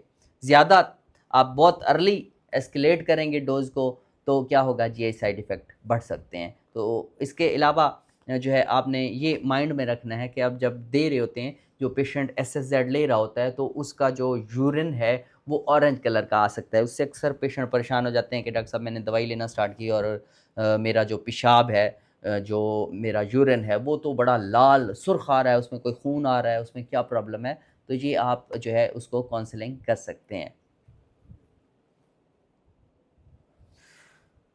साइड इफ़ेक्ट्स, नेक्स्ट हमने साइड इफ़ेक्ट बात करनी है। SSZ के जो साइड इफ़ेक्ट्स हैं उनमें पहले मैंने भी बताया GI अपसेट जो है वो सबसे कॉमन है। नौजिया हो सकती है, वोमिटिंग हो सकती है, एब्डोमिनल डिस्कम्फर्ट हो सकता है, और ये किससे बेहतर हो सकते हैं, डोज रिडक्शन से। इसीलिए कभी भी अचानक से डोज जो है वो नहीं बढ़ानी। 500 mg फिर मैंने बताया BD पे आफ्टर 7 डेज़ चले जाएँ, फिर आपने आहिस्ता आहिस्ता 500 mg इंक्रीज़ करते हो 2 to 3 ग्राम मैक्सिमम डोज पे जाना है। और जो है ये डोज रिडक्शन या आप जो है इंटेरिक कोटेड टेबलेट से जो है ये मैनेज आप कर सकते हैं। इसके अलावा मैंने जब साइड इफ़ेक्ट की बात करें, इससे भी स्किन रैश, HCQ से भी स्किन रैश हो सकता है, इससे स्किन रैश हो सकता है, इससे भी हाइपर सेंसिटिविटी रिएक्शन हो सकते हैं। सल्फ़ा एलर्जी जो इन पेशेंट्स में होती है उनमें ये कंट्राइंडिकेटेड होती है। इस हवाले से आपने क्वेश्चन भी कर लेना है कि कोई सल्फ़र ड्रग से आपको एलर्जिक तो नहीं है आप, तो आप सल्फ़ासेलाज़ीन उसमें उन पेशेंट्स में ऐड ना करें। एक यहाँ पे फर्टेलिटी के हवाले से एक यहाँ पे है, जैसे हमने MTX हमने बताया था कि मेल में स्टॉप नहीं करनी, और लिफ्लिनोमाइड भी कहा जाता था, लेकिन न्यू गाइडलाइंस सेज के both drugs should not be stopped in male patients who are planning to get conceive, और या इस तरह के जो पेशेंट्स हैं उनमें आपने बिल्कुल नहीं करनी। रिवर्सिबल ओलिगोस्पर्मिया, इरिवर्सिबल नहीं, रिवर्सिबल ओलिगोस्पर्मिया जो है वो सल्फासेलाजीन से हो सकता है पेशेंट्स में। ये लेकिन जो ही आप इसको जो पेशेंट है जो फैमिली प्लान कर रहे हैं वो कंसीव करना चाह रहे हैं, तो उनमें आप क्या करेंगे, सल्फासेलाज़िन नहीं देंगे, क्योंकि ये रिवर्सिबल ओलिगोस्पर्मिया कर सकती है, और अगर आप इसको स्टॉप कर दें तो 3 मंथ्स में बेसिकली। और ये भी एक क्वेश्चन है कि कितना अर्सा स्टॉप करने के बाद जो है प्रेगनेंसी मेल को, अगर पेशेंट है वो पहले ले रहा है, उसकी शादी हो गई है, मैरिज प्लान किया और वो कंसीव करना चाह रहे हैं पेशेंट, तो कितना अर्सा पहले रोकनी चाहिए? तो 3 मंथ्स बिफोर कंसीविंग मेल को रोकनी चाहिए। फीमेल में ये नहीं रोकनी, ये ड्यूरिंग प्रेगनेंसी भी आपने जो है वो सेकंड और थर्ड ट्राइमेस्टर में तो लाजमी ये जारी रह सकती है। तो यूँ ही आप इसको, अगर पेशेंट है ले रहा है, उसको एज़ोस्पर्मिया हो गया है, तो जो है वो यूँ ही आप स्टॉप करते हैं तो ये स्पर्म काउंट उनका वैसे बेटर हो जाता है। तो इसमें ऐसे पेशेंट में आप सल्फासेलाज़िन स्टॉप करके एमटीएक्स या लिफ्लिनोमाइड जो है वो उस प्रेफ़र कर सकते हैं। मैंने बताया एमटीएक्स और लिफ्लिनोमाइड तमाम मेल पेशेंट में जो कंसीव करना चाह रहे हों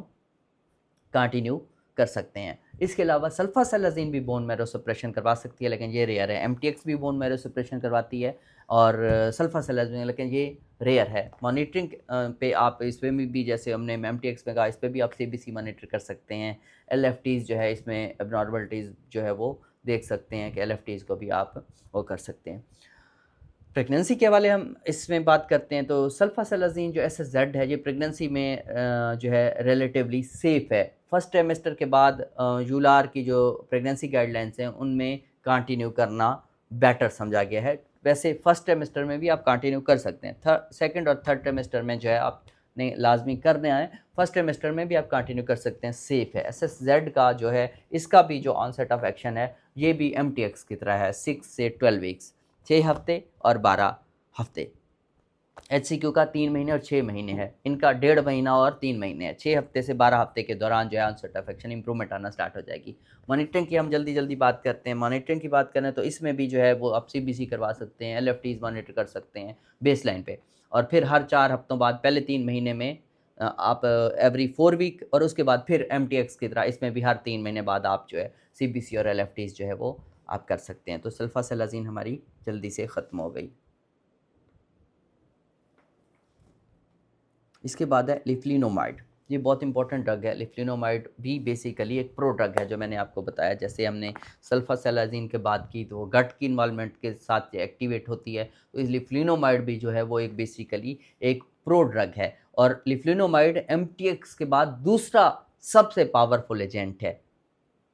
एमटीएक्स सबसे पावरफुल एजेंट है और एमटीएक्स के बाद लिफ्लिनोमाइड दूसरा पावरफुल एजेंट है। और लिफ्लिनोमाइड एक प्रोड्रग है बेसिकली, जो गट में जाके एक्टिव मेटाबोलाइट, इसका कौन सा है, टेरिफ्लिनोमाइड में कन्वर्ट हो जाती है। ये भी जाती है गट में, वहाँ पे इसका एक्टिव मेटाबोलाइट कौन सा है, टेरिफ्लिनोमाइड, उसमें कन्वर्ट होती है। और इसके मैकेनिज्म ऑफ एक्शन की बात करते हैं तो इसके मैकेनिज्म ऑफ एक्शन में क्या है बेसिकली, टेरिफ्लिनोमाइड जिसकी हमने बात की, जो कि एक्टिव मेटाबोलाइट है इसका लिफ्लिनोमाइड का। टेरिफ्लिनोमाइड क्या होता है, डाईहाइड्रोरोटेट डिहाइड्रोजिनेज, बेसिकली बड़ा मुश्किल सा नाम है, इसको हम कहते हैं डाईहाइड्रोरोटेट डिहाइड्रोजिनेज, DHODH। ये एंजाइम को इनहिबिट करती है, जो कि जाके पैरामिडीन जो सिंथेसिस है उनका जो रेट है उसको वो लिमिट कर देता है, या उसको जो रेट लिमिटिंग स्टेप है उसको वो बेसिकली कम कर देता है। कौन सा, DHODH। ये एंजाइम क्या करेगा, जाके पैरामिडीन सिंथेसिस का जो रेट है उसको ये लिमिट कर देगा, कम कर देगा। और जो पैरामिडीन्स हैं उनके बगैर टी सेल और बी सेल्स प्रोलिफरेट नहीं कर सकते। तो इस मैकेनिज्म ऑफ एक्शन के तहत ये क्या करती है, आपके प्रोलिफ्रेशंस को, जो सेल्स हैं टी सेल बी सेल्स, वो कम हो जाते हैं। और ये भी वही कंसेप्ट है जो एमटीएक्स में प्यूरेंस के साथ है, लेकिन यहाँ पे पायरिमिडिन पाथवे है, पाथवे का डिफरेंस है, कॉन्सेप्ट वही है एमटीएक्स की तरह। यहाँ पे जो है पैरामिडिन का पाथवे है और एमटीएक्स में प्यूरेंस के साथ है, वहाँ पे प्यूरेंस है, यहाँ पे पैरामिडिन है, ये पाथवे है। इसी तरह हमने अब जब ये आगे जाके काम किस तरह करती है, जैसे एमटीएक्स भी और सल्फासेलाज़िन भी, तो लिफ्लिनोमाइड भी जो है एनएफ कापा बी या एनएफके बी को इनहिबिट करती है, और ये टीएनएफ अल्फा सिग्नलिंग जो है उसको भी कम करती है। ये मैकेनिज्म ऑफ एक्शन है लिफ्लिनोमाइड का।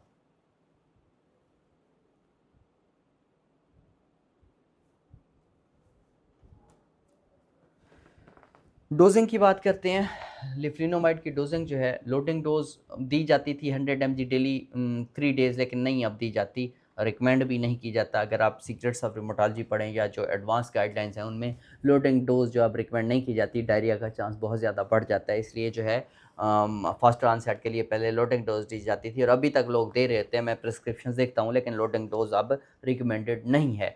मेंटेनेंस डोज है 20 mg डेली, लेकिन लोडिंग डोज जो है वो जीआई साइड इफ़ेक्ट्स क्योंकि बढ़ाती है, इसीलिए आप जस्ट क्या करेंगी, जो है लोडिंग डोज जो है वो स्किप कर सकते हैं और डायरेक्टली 20 mg डेली आप उस हवाले से दे सकते हैं, इससे स्टार्ट कर सकते हैं। 10 mg डेली भी ऑप्शन है, अगर 20 mg लिफ्लिनोमाइड पेशेंट है, वो उससे टॉलरेट नहीं हो रही, तो आप लिफ्लिनोमाइड का जो 10 mg है, 10 mg में अवेलेबल, तो आप 10 mg से स्टार्ट कर सकते हैं। पेशेंट जब टॉलरेट करता है आफ्टर 4 to 6 वीक, तो फिर आप उसको क्या कर सकते हैं, आफ्टर 4 to 6 वीक्स को 20 mg पे जो है वो शिफ्ट कर सकते हैं। बट आपने लोडिंग डोज वैसे एमसीक्यू के हवाले से आपने याद रख लेना 100 mg for first 3 days, but recommended अब नहीं है, पहले दी जाती थी। इसके ऑनसेट ऑफ एक्शन की बात करें तो इसका ऑनसेट ऑफ एक्शन उनसे थोड़ा बेटर है। वहाँ पे था 6 हफ्ते से 12 हफ्ते, यहाँ पे है 4 हफ्ते से 8 हफ्ते, मतलब 1 महीने से 2 महीने तक लिफ्लिनोमाइड जो है वो रिस्पॉन्स देना स्टार्ट कर देती है। साइड इफ़ेक्ट्स की बात करते हैं। साइड इफ़ेक्ट्स में इसमें भी एमटीएक्स की तरह ही जो है सबसे साइड इफ़ेक्ट्स ही हैं। नेक्स्ट हमारा साइड इफ़ेक्ट्स की बात करें तो सबसे कॉमन क्या है, इसका डायरिया है जब आप लोडिंग डोज लें। वैसे भी कॉमन जो है वो डायरिया है। जीआई अपसेट हो सकता है इसमें भी, इसमें स्किन रैश हो सकता है, इसमें हेयर थिनिंग हो सकती है। एमटीएक्स में भी हेयर फॉल है, लिफ्लिनोमाइड में भी हेयर फॉल है और इसमें ज़्यादा सवेयर होती है एमटीएक्स के निस्बत। ये भी एक आपने माइंड में रखना है। अक्सर का पेशेंट आपको आके बताएंगे कि हमारे बाल बहुत झड़ना स्टार्ट होंगे, पतले हो गए, तो हेयर थिनिंग हो सकती है। इसका एक और इम्पॉर्टेंट, बहुत इंपॉर्टेंट है, हाइपरटेंशन कर सकती है। पेशेंट है ऑलरेडी हाइपरटेंसिव है, बीपी उसका 160 170 से नीचे नहीं आता, वो कोई बीपी के लिए मेडिसिन ऑलरेडी कोई कॉम्बिनेशन थेरेपी पे चल रहा है, आपने 20 mg या इवन लोडिंग डोज दे दी, लोडिंग डोज लिफ्लिनोमाइड की दे दी, तो काम जो है वो बिगड़ जाएगा। तो हाइपरटेंशन बहुत इंपॉर्टेंट जो है वो इसका साइड इफ़ेक्ट है, आपने इस हवाले से बहुत केयर करनी है, क्योंकि हाइपरटेंशन ये लिफ्लिनोमाइड काज कर सकती है। तो आप इसमें क्या करें, बीपी मॉनिटर करें। इसके अलावा ये वेट लॉस करवा सकते हैं, ये भी बहुत इंपॉर्टेंट है। पेशेंट बताएगा कि मेरा तो बहुत ही जल्दी जो है, 1 महीना पहले मैंने आपको विज़िट किया था, मेरा वेट था 70 केजी, अब 1 महीने बाद आया हूँ तो आपसे मेरा तो वज़न ही कम हो गया, मेरा तो 6 किलो वज़न, 7 किलो वेट कम हो गया है। इतना वेट लॉस भी बहुत इम्पॉर्टेंट जो है इसका साइड इफ़ेक्ट है। जो इम्पॉर्टेंट है उनमें एक तो डायरिया है, दूसरा जो है हाइपरटेंशन है, तीसरा वेट लॉस है। वैसे ये हेपेटोटॉक्सिसिटी जो है वो भी एक इम्पॉर्टेंट कंसर्न है एमटीएक्स की तरह। इसमें भी जो है वो आप एलएफटीज़ रेगुलरली मॉनिटर कर सकते हैं। तो अल्कोहल के हवाले से भी जो है वो हमने जैसे एमटीएक्स में बात की, तो लिफ्लिनोमाइड को भी अल्कोहल या दूसरी जो हेपेटोटॉक्सिक ड्रग्स हैं उनके साथ आपने अवॉइड करना है, अल्कोहल के हवाले से स्पेशली। इसके बाद आ जाएगा जी टेरेटोजेनेसिटी। टेरेटोजेनेसिटी भी लिफ्लिनोमाइड भी जो है वो उसी तरह एमटीएक्स की तरह का है ये, और उसी तरह का ये जो है पोटेंट भी है, और टेरेटोजेनेसिटी इसका सबसे इम्पोर्टेंट कंसर्न है, सबसे इम्पोर्टेंट कंसर्न है। ये एक पोटेंट टेरेटोजिन है, लेकिन एमटीएक्स से एक अहम फ़र्क है यहाँ पे, ये मैं आपको एक और क्लियर कर दूँ कि ये एक अहम फ़र्क ये है कि जो लिफ्लिनोमाइड है इसका जो एक्टिव मेटाबोलाइट कौन सा था, टेरिफ्लिनोमाइड, वो बॉडी में बहुत ज़्यादा देर तक रहता है। इसकी हाफ लाइफ 2 ईयर तक हो सकती है, क्योंकि ये इंटेरोहिपेटिक सर्कुलेशन से रीअब्ज़ॉर्ब होता रहता है।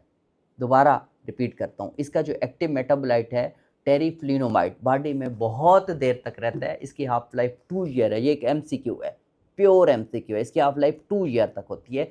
क्यों? क्योंकि ये इंटेरोहेपेटिक सर्कुलेशन से रीअब्ज़ॉर्ब होता रहता है। इसलिए अगर लिफ्लिनोमाइड पेशेंट ले रही है, ये नहीं है कि इसको 3 महीने पहले बंद कर दो, प्रेगनेंसी प्लान कर लो। No, you have to give the wash out with cholestyramine. आपने वॉश आउट प्रोसीजर लाजमी प्रेफर करना है। वॉश आउट प्रोसीजर ज़रूरी है। वॉश आउट का तरीका क्या है, ये भी एक एमसीक्यू है। ये भी एक एमसीक्यू भी है और आपके क्लिनिकल प्रैक्टिस में होना चाहिए। पेशेंट है, यंग है, प्रेगनेंस, शादी होने वाली है, महीने बाद अक्सर आ गए पेशेंट, जी शादी है बच्चे की महीने बाद, MTX था तो चलो रोक दिया, लिफोरा ले रही है, लिफ्लिनोमाइड ले रही है, कोई भी इस तरह की टैबलेट जो है वो कोई भी ब्रांड ले रही है, लिफ्लिनोमाइड ले रही है, तो फिर क्या करना है? आपने ये नहीं घबराना कि यार इसको अब करें क्या, ये तो नहीं है कि उसको रोक दें कि 2 साल तक शादी ना करो, हाफ लाइफ 2 ईयर है। आपने कोलेस्टेरामिन का जो है वॉश आउट देना है, 8 ग्राम TDS में देना होता है, और इसको हम देते हैं 11 डेज़ के लिए। इसके अलावा एक और भी है, ये दोनों क्वेश्चन है, ये कोलेस्टेरामिन 8 ग्राम TDS में, इसके अलावा हम क्या दे सकते हैं, एक्टिवेटेड चारकोल दे सकते हैं 50 ग्राम 4 टाइम्स डेली दे सकते हैं 11 डेज़ तक, दोनों दिन 11 डेज़ तक है। कोलेस्टेरामिन 8 ग्राम TDS देना है, और जो एक्टिवेटेड चारकोल है वो 50 ग्राम जो है दिन में 4 मरतबा QID में देना है। ये ड्रग को क्या करेंगी, बाइल से एलिमिनेट कर देता है। इससे क्या होगा, वॉश आउट हो जाएगा। फिर जो है जो आपका एक्टिवेटेड मेटाबोलाइट कौन सा था, टेरिफ्लिनोमाइड, जो लेवल है वो कम हो जाएगा। आप टेरिफ्लिनोमाइड लेवल चेक भी कर सकते हैं, लेकिन होता यह है कि किया नहीं जाता, बस आप एक जो है कोलेस्टेरामिन के साथ या एक्टिवेटेड चारकोल के साथ वॉश आउट प्रोसीजर करवा दें, that is enough. But recommendations ये हैं कि आप टेरिफ्लिनोमाइड लेवल, अब मुझे ये बताएं, ये एक MCQ है, टेरिफ्लिनोमाइड लेवल चेक कैसे किया जाता है? तो सेपरेट सैंपल लिए जाते हैं, 14 डेज़ का डिफरेंस होता है, 14 डेज़ के फ़र्क से दोनों कितने होने चाहिए, 0.02 से भी कम होने चाहिए टेरिफ्लिनोमाइड लेवल। 2 सैंपल लें, पहले लिया, 14 दिन बाद लिया, और इसका डिफरेंस कितना होना चाहिए 14 दिन के फ़र्क के बाद, ये होना कितने चाहिए, 0.02 मिलीग्राम जो है फ़ी लीटर, 0.02 मिलीग्राम फ़ी लीटर से ये कम है तो फिर पेशेंट सेफ है, वो प्रेगनेंसी प्लान कर सकते हैं। और ये किस चीज़ की गाइडलाइन, यूलार की प्रेगनेंसी गाइडलाइंस में यही कहा गया कि ये जो वॉश आउट प्रोटोकॉल है ये क्लियरली मेंशन है। और पाकिस्तान में क्योंकि बहुत सारी ख़वातीन लिफ्लिनोमाइड ले रही होती हैं बगैर उनको ये पता है कि ये वॉश आउट ज़रूरी है प्रेगनेंसी से पहले, वो प्रेगनेंसी प्लान कर लेती हैं। ये एक सवेयर गैप है, इसको आपने लाजमी तौर पर अपनी क्लिनिकल प्रैक्टिस में भी जो है आपने इसको शामिल करना है, और अपने एग्जामिनेशन पॉइंट ऑफ व्यू से भी आपने इस चीज़ को बहुत इंपॉर्टेंट रखना है।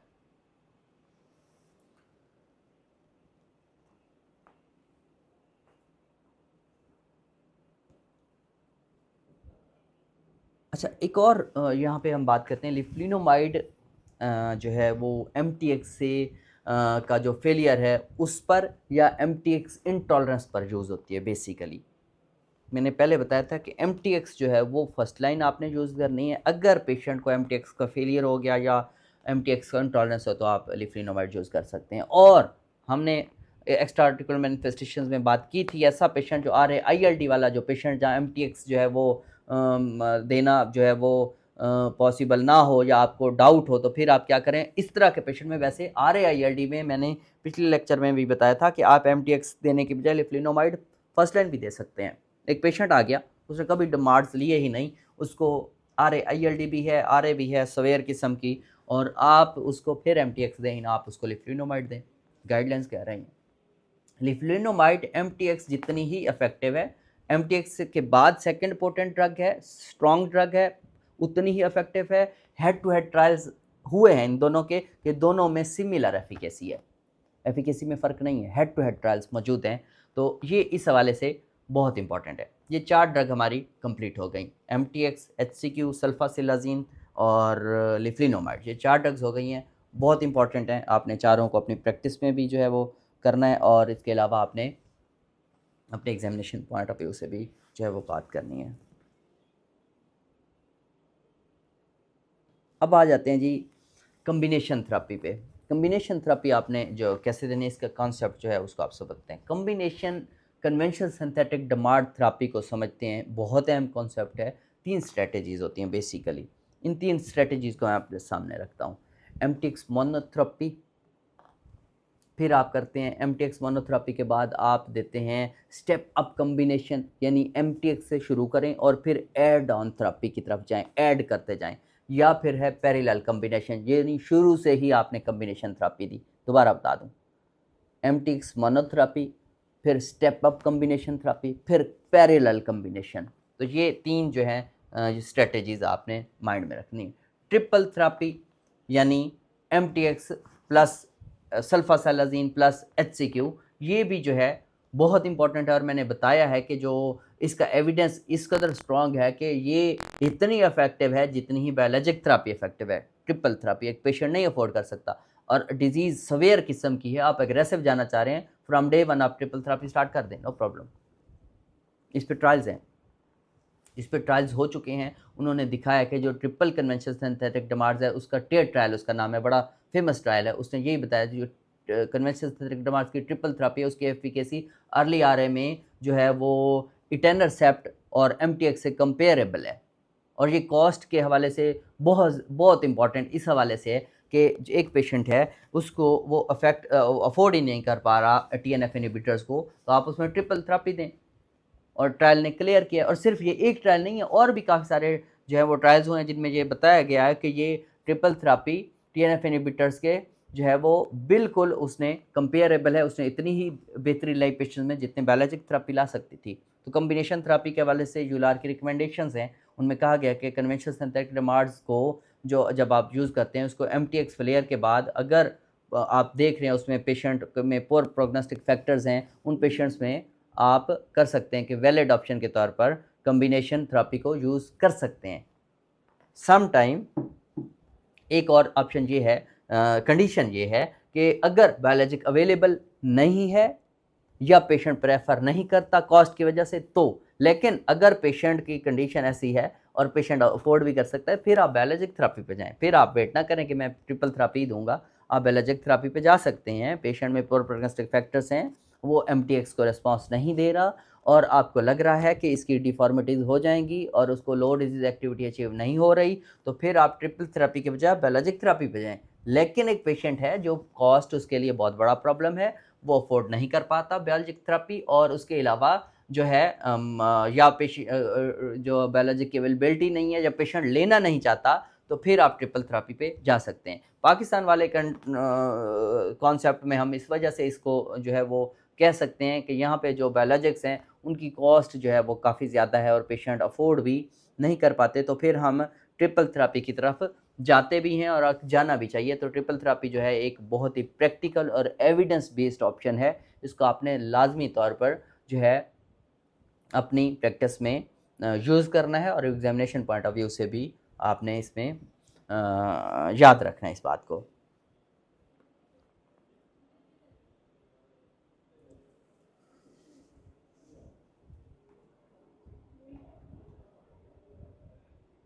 ट्रिपल थेरेपी देनी कैसे आप, ये अब आपको समझाते हैं।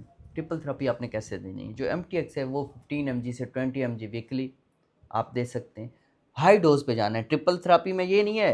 एक और बात माइंड में रखें कि आप लो डोज पे चलते रहें कि ट्रिपल थेरेपी दें, वहाँ भी हाई डोज है। एमटीएक्स आप दें 15 mg से 20 mg दें, सल्फासेलाजीन 2 ग्राम देंगे, HCQ 500 mg पर kg लीन बॉडी वेट उस पर दें, डेली दें। ये कम्बिनेशन सेफ है, टॉलरेंस जो है इसका वो भी एक्सेप्टेबल है, इतना पेशेंट टॉलरेट कर लेता है और एफिकेसी जो है वो इम्प्रेसिव है। इस ट्रिपल थेरेपी में मॉनिटरिंग आपने तीनों ड्रग्स के मुताबिक करनी है। अब ये नहीं होगा कि सिर्फ आप एमटीएक्स के हवाले से मॉनिटरिंग करें बाकियों को छोड़ दें, ऐसे हरगिज़ नहीं होगा। हमने बताया कि एमटीएक्स 10 mg से 15 mg तक भी आप जा सकते हैं और 2 ग्राम तक सल्फासेलाजीन और हाइड्रोक्सीक्लोरोक्विन 5 mg पर kg के हिसाब से लीन बॉडी वेट। इसमें मॉनिटरिंग करनी है। सीबीसी को आप देखेंगे, एलएफटीज़ को देखेंगे, ओसीटी ऑप्थेल्मोलॉजिकल जो स्क्रीनिंग है वो भी बहुत ज़्यादा ज़रूरी है। साथ में ग्लूकोकार्टिकॉइड्स के बारे में यहीं पे मैं बात कर देता हूँ, ये भी बहुत ज़रूरी है क्योंकि जो कन्वेंशनल सिंथेटिक डमार्ड्स हैं ये इसके साथ बहुत ज़्यादा यूज़ होते हैं ग्लूकोकार्टिकॉइड्स, और स्पेशली हमें यूज़ करने पड़ते हैं जब हम मोनोथेरेपी या कम्बिनेशन थेरेपी या ट्रिपल थेरेपी भी दें, तो इनिशियल फेज़ में हमें एज अ ब्रिजिंग मेडिकेशन जो है यूज़ करते हैं क्योंकि आरए मैनेजमेंट में इनका बहुत इंपॉर्टेंट रोल है। यूलार में यही कहा गया है कि जो डिमार्ड इनिशिएशन है उसके शॉर्ट इनिशिएशन के साथ ही short term low dose glucocorticoids आपने एज अ ब्रिज वो आपने यूज़ करने हैं और एक्सेप्टेबल है, लेकिन 3 से 6 मंथ तक। लेकिन जितनी जल्दी मुमकिन है टैपर करें, बंद करें। लेकिन हमारे यहाँ क्या होता है 10 साल से प्रेडनिसोलोन BT-OD जितनी भी है वो चल रही है, तो 3 to 6 मंथ यूलार की एक्सेप्टेबल कब तक हैं 3 to 6 मंथ। बाकी आपकी मर्ज़ी है जितना चलाएं, लेकिन गाइडलाइंस कहती हैं कि 3 to 6 मंथ के अंदर अंदर ही शुरू में एज अ ब्रिजिंग मेडिकेशन ग्लूकोकार्टिकास दें। जब पेशेंट बेहतर होने लगे आपने उसको जितनी जल्दी मुमकिन है टैपर करें, बंद कर दें। क्यों? क्योंकि जो ग्लूकोकार्टिकॉइड्स का लॉन्ग टर्म यूज़ है वो आरए मैनेजमेंट में एक्सेप्टेबल नहीं है। वो किसी भी ऑटोइम्यून डिजीज़ में, किसी भी जो है उसमें एक्सेप्टेबल नहीं है, इवन पीएमआर में। हालांकि पीएमआर में यूज़ ही जो है वो स्टीरॉइड्स का है, बट लॉन्ग टर्म में जहाँ रिस्क हो तो फिर आप उस पर बहुत सारे ट्रायल्स हुए हैं, और इवन इंटरलेकन 6 इनिबिटर को यूज़ किया जाता है, इवन जो है जैक इनिबिटर्स को पीएमआर में यूज़ किया जाता है to spare the steroids. Steroid कोई बहुत अच्छी चीज़ नहीं है, आपने लॉन्ग टर्म यूज़ जो है वो नहीं करना बिल्कुल। यूलार की ग्लूकोकॉर्टिकॉइड्स की जो है रिकमेंडेशंस यही हैं आरए मैनेजमेंट में कि ये लॉन्ग टर्म एक्सेप्टेबल नहीं है, क्योंकि साइड इफ़ेक्ट्स बहुत ज़्यादा हैं। साइड इफ़ेक्ट्स में क्या आ सकता है? साइड इफ़ेक्ट्स में डायबिटीज़ है, हाइपरटेंशन है, ऑस्टियोपोरोसिस है, इन्फेक्शन का चांस बढ़ जाएगा, एड्रिनल सुप्रेशन है, वेट गेन है, कैटरेक्ट है, कार्डियोवैस्कुलर डिजीज़ेज़ हैं। स्टीरॉइड की वजह से तो ये प्रॉब्लम्स बनेंगे। और पाकिस्तान में सबसे बड़ी प्रॉब्लम तो यही है कि मरीज़ स्टीरॉइड पर सालों तक चलता रहता है, क्योंकि फ़ौरी रिलीफ़ देता है, और डॉक्टर्स जो है वो नहीं गाइड करते और वो स्टॉप नहीं करते। ये एक बहुत बड़ा प्रॉब्लम है। ये एक हमारा एक बहुत बड़ा हेल्थ का और क्लिनिकली हमारा बहुत बड़ा फेलियर है कि हम पेशेंट्स को डिमांड्स पे शिफ्ट नहीं करते, उसको सिर्फ एनसेड्स और ग्लूकोकॉर्टिकॉइड्स को जो है उस पे रखते हैं। एसीआर की भी गाइडलाइंस यही कहती हैं कि ग्लूकोकॉर्टिकॉइड्स को मिनिमाइज़ करें, और रिकमेंडेशन है, यूलार भी यही कहता है, उसमें क्लियर वाज़ेह तौर पर कहा गया कि आप ग्लूकोकॉर्टिकॉइड्स को जो है स्लोली उसको रिड्यूस करते जाएँ उसकी डोज़, और उसको ग्लूकोकॉर्टिकॉइड फ्री करना ही आपका एम है, आपका गोल है। ये चीज़ें आपने माइंड में रखनी है।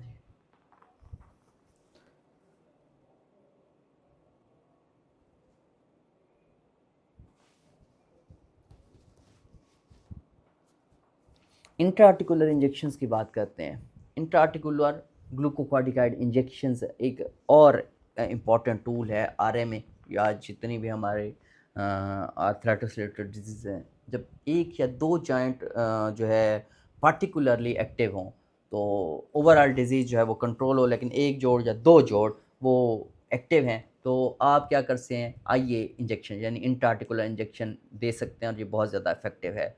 आप क्या कर सकते हैं, आप स्टीरॉइड्स में मिथाइल प्रेडनिसोलोन जो है वो 20 to 40 mg तक जो है, या in case of severe fusion आप 80 mg तक जो है आप वो दे सकते हैं। लार्ज जॉइंट जो है वहाँ पे आप जो है ये दे सकते हैं, इवन स्मॉल जॉइंट्स में भी दे सकते हैं। अमूमन इसका रिलीफ जो है वो 6 to 8 वीक तक रहता है, लेकिन सम टाइम पेशेंट चाहता है कि मुझे इंजेक्शन लगेगा तो ये मेरा जोड़ बिल्कुल आगे बिल्कुल ठीक रहेगा, ऐसा नहीं है। रिलीफ जो है वो शॉर्ट टर्म होता है, 6 to 8 वीक तक रिलीफ रह सकता है। और एक जॉइंट में कितने तक, ये भी एक क्वेश्चन है जिस पे ऑलरेडी भी मेरी जो है वो लेक्चर रिकॉर्डेड है, दोबारा भी बताया। एक जॉइंट में आप साल में 3 to 4 टाइम्स से ज़्यादा इंट्राआर्टिकुलर इंजेक्शंस नहीं दे सकते।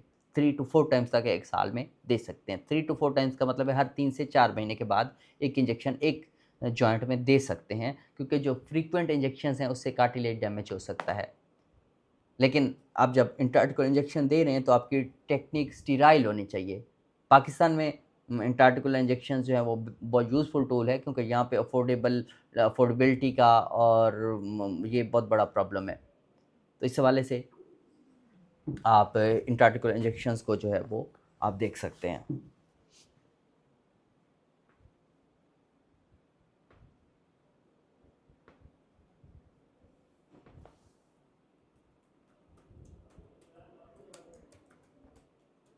अब एक केस आपके साथ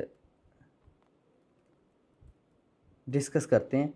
केस के ज़रिए हम तो इस लेक्चर को जो है कंक्लूड करेंगे। पेशेंट है जिसको आरए है, 3 मंथ से है, एनटीसीसीपी जो है उसका सपोज 350 है, हाई टाइटर है, आरए फैक्टर पॉजिटिव है, वो भी हाई टाइटर है, और उसका जो हम डिजीज़ एक्टिविटी स्कोर निकालते हैं वो 5.8 है, यानी कि हाई डिजीज़ एक्टिविटी है। एलएफटीज़ नॉर्मल हैं, आरएफटीज़ नॉर्मल हैं, उसका हेप बी, हेप सी, एचसीवी की स्क्रीनिंग नेगेटिव है, आईग्रा नेगेटिव है, चेस्ट एक्सरे नॉर्मल है, कोई आईएलटी नहीं है, फर्टाइल एज है, और अभी प्रेगनेंसी प्लान उसका नहीं है। रिकमेंडेशंस क्या हैं, गाइडलाइंस क्या कहती हैं? इस गाइडलाइंस के तहत हम इस मरीज़ के जो है उसकी ट्रीटमेंट प्लान को स्टार्ट कैसे करेंगे। यूएलआर की और एसीआर की गाइडलाइंस के तहत इस पेशेंट में एमटीएक्स हम शुरू करेंगे 10 mg 7.5 mg से 10 mg वीकली से स्टार्ट करेंगे with folic acid 5 mg on next day. साथ में हाइड्रोक्सीक्लोरोक्विन 200 mg ट्वाइस डेली देंगे वेट के हिसाब से देखकर। और शॉर्ट कोर्स हम प्रेडनिसोलोन स्टार्ट करेंगे इस तरह, क्योंकि प्रेडनिसोलोन जो है वो हमने देना है उस पेशेंट में एज अ ब्रिजिंग मेडिकेशन, और हमने 3 माह में ही उसको टेपर करना है और उसके बाद हमने उसको विद इन 3 मंथ्स उसको स्टॉप कर देना है। 3 महीने के अंदर हमने पेशेंट को रीअसेस करना है। अगर उसका जो है डिजीज़ एक्टिविटी स्कोर जो है -28 जो है वो टारगेट नहीं मिला तो एमटीएक्स 15 mg से 20 mg तक बढ़ाएंगे और जो सल्फासेलाज़ीन है फिर वो ऐड कर देंगे। पहले 3 महीने हमने देखा एमटीएक्स और एचसीक्यू के साथ, हाइड्रोक्सीक्लोरोक्विन के साथ। अगर हमें टारगेट नहीं मिला तो हमने एमटीएक्स की एक तो डोज बढ़ा दी, 15 से 20 कर देंगे, और एचसीक्यू के साथ हमने ट्रिपल थेरेपी पे चले गए, सल्फासेलाज़ीन ऐड कर देंगे। अगर मज़ीद 3 महीने भी पुअर प्रोग्नोस्टिक फैक्टर्स के साथ टारगेट नहीं मिला तो बायोलॉजिक थेरेपी आप डिस्कस करेंगे उस पेशेंट के साथ और उसका प्लान कर लेंगे। हमारे यहाँ क्या होगा, एक और केस है 60 ईयर का मेल है जिसको आरए है और साथ में हैप बी का वो कैरियर है, लेकिन जो उसका एचपीवी डीएनए है वो लो है और एलएफटीज उसके नॉर्मल हैं, लेकिन फिर भी यहाँ जो एमटीएक्स है मिथोट्रेक्सेट कॉशियस है। पहले आप हेपेटोलॉजिस्ट से डिस्कस करें और एचपीवी डीएनए मॉनिटर करें, और आप साथ में प्रोफिलैक्टिक एंटीवायरल थेरेपी आप उसमें स्टार्ट करवा सकते हैं।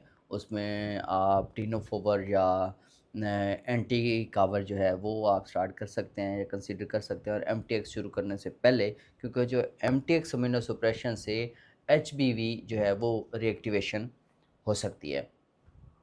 एचसीक्यू और एसएसजेड यानी सल्फासालाज़ीन जो है इस मरीज़ में जो है वो सेफ़र है, आप उसको स्टार्ट कर सकते हैं। तो इस तरह का पेशेंट जिसमें एचपीवी ऑलरेडी है तो या वो कैरियर है तो आप इस हवाले से इस तरह से इसको मैनेज कर सकते हैं। ये 2 केसेस हमने देखे। अभी हम जाएंगे पिटफॉल्स पे। कॉमन पिटफॉल्स क्या हैं और हम फिर इसको समराइज़ करेंगे लेक्चर को। कॉमन पिटफॉल्स और समराइज़ के जो कन्वेंशनल सिंथेटिक डिमांड्स जो है वो पाकिस्तान में किस तरह से हम इन चीज़ों को देखते हैं। सबसे पहला क्या है वो है मिथोट्रेक्सेट के हवाले से मैं बताऊंगा। एमटीएक्स को सम टाइम ये किया जाता है कि ये डेली पेशेंट ले रहा होता है या पेशेंट को कंसल्ट नहीं किया जाता, ये सबसे पहला कॉमन पिटफॉल है। या ऐसा भी होता है कि एमटीएक्स पेशेंट को डेली प्रिस्क्राइब भी किया जाए, ये फेटल हो सकता है। हमेशा वीकली लिखें और मरीज़ को रिपीटेडली आपने समझाना है, कोई ये नहीं है कि लिख के दे दें दैट्स इट, नो, आप उसको समझाएं। दूसरा जो है कॉमन पिटफॉल है वो ये है कि फुल एक्सिड ना देना, ये बहुत इंपॉर्टेंट है। वो इसलिए इम्पॉर्टेंट है क्योंकि जो है ना मिथोट्रेक्सेट के जब साथ आप फुल एक्सिड नहीं देंगे तो साइड इफ़ेक्ट्स बढ़ जाएंगे, और इससे क्या होगा कि पेशेंट का जो कॉम्प्लियंस है वो कम हो जाएगा। साइड इफ़ेक्ट्स बढ़ने से पेशेंट जो है मेडिसिन लेता ही नहीं है। तीसरा क्या है, तीसरा एचसीक्यू के वाले से बहुत ही जो है इम्पॉर्टेंट है, वो है ऑप्थेमोलॉजिकल मॉनिटरिंग। ओसीटी आपने लाजमी करवाना है, एचसीक्यू के साथ ऑप्थेमोलॉजिकल मॉनिटर ना करना, ये तीसरा कॉमन पिटफॉल है। चौथा क्या है, लिफ्लिनोमाइड जो फर्टाइल लेडीज़ हैं, ख़वातीन हैं, उनको विदाउट वॉश आउट प्रोटोकॉल के जो है वो दे देना। फर्टाइल एज है और पेशेंट प्रेगनेंसी प्लान कर रहा है तो आपने लाजमी तौर पर वॉश आउट प्रोसीजर फॉलो करना है। इसके बाद जो कॉमन पिटफॉल है वो है जी प्रेडनिसोलोन। प्रेडनिसोलोन के हवाले से, प्रेडनिसोलोन को आपने इनडेफिनेटली कंटिन्यू रखना बगैर डिमांड डिस्क्लेशन के। ये बहुत इंपॉर्टेंट है और पाकिस्तान के कॉन्टेक्स्ट में इसलिए क्योंकि पेशेंट भी बॉदर नहीं करता और डॉक्टर भी बॉदर नहीं करता कि हमने टैपर करना है, उसको कम से कम करना है। ये चीज़ें आपने माइंड में रखनी हैं। छठा जो कॉमन पिटफॉल है वो ये है कि हैप बी और टीबी की स्क्रीन के बगैर आपने इम्यूनोसप्रेसिव थेरेपी देना, ये कॉमन पिटफॉल है। हैप बी की, क्योंकि एमटीएक्स हैप बी की स्पेशली हैप बी की रिएक्टिवेशन करवा देता है। टीबी जो है आईग्रा आप जो टेस्ट आपको करवाना चाहिए, और अक्सर तो लोग आपको कहते हैं कि हमारा जो है टीबी की स्क्रीनिंग क्यों कर रहे हैं, हमें टीबी नहीं है, हमें गंठे, आप उसका इलाज करें, आप टीबी के चक्कर में पड़ गए हैं। तो टीबी और हैप बी की स्क्रीनिंग ना करना, ये भी एक कॉमन पिटफॉल है। इसके अलावा हम ये डिस्कस कर रहे हैं कि ट्रिपल थेरेपी का जो है वो ना ऑप्शन जो है वो कंसीडर करना, ये भी एक कॉमन पिटफॉल है। अक्सर का ये होता है कि पेशेंट को ट्रिपल थेरेपी, मैंने बहुत रेयर देखी है कि ट्रिपल थेरेपी चल रही हो, नहीं दी जाती। ये भी एक कॉमन पिटफॉल आप इसको कह सकते हैं। इसके अलावा जो है एक और कॉमन पिटफॉल वो मैं आपको बताऊं कि वो है एमटीएक्स फेल होने के बाद सबक्यूटेनियस ट्राई ना करना, ये भी कॉमन पिटफॉल है। और डायरेक्ट जो है वो लिफ्लिनोमाइड पे चले जाना, ये भी जो है इम्पोर्टेंट पिटफॉल है। क्यों? क्योंकि अगर एमटीएक्स का ओरल टॉलरेंस नहीं है तो आपको सबकट फ्रूट जो है वो यूज़ करना चाहिए और ट्राई करना चाहिए। आपने लिफ्लिनोमाइड पे अभी नहीं जाना, पहले एमटीएक्स सबकट पे जाएँ। अगर वो नहीं हुआ, उसके बाद भी प्रॉब्लम है, जो उसका फेलियर हो, फिर आप लिफ्लिनोमाइड पे जा सकते हैं। ये चीज़ें बहुत इंपॉर्टेंट हैं।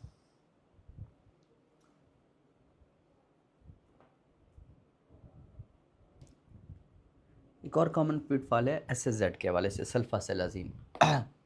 ये सल्फासेलाज़िन में लोडिंग डोज़ जो है बहुत तेज़ी से जो है बढ़ा दी जाती है, जिससे जीआई इंटॉलरेंस हो सकता है और मरीज़ जो है वो ड्रग बंद कर देता है। ये भी कॉमन पिटफॉल है, बहुत तेज़ी से जो है वो डोज़ का बढ़ा देना। तो मैंने आपको बताया था 500 वीकली दें, वीक तक दें ओडी, फिर उसके बाद बीडी करें, उसके बाद जो है वो टाइट्रेट करते जाएँ 500 mg को, और फिर जो है मैक्सिमम 2 टू 3 ग्राम तक देना है। एसएसजेड की जो डोज़ है बहुत तेज़ी से बढ़ाना भी एक कॉमन पिटफॉल है।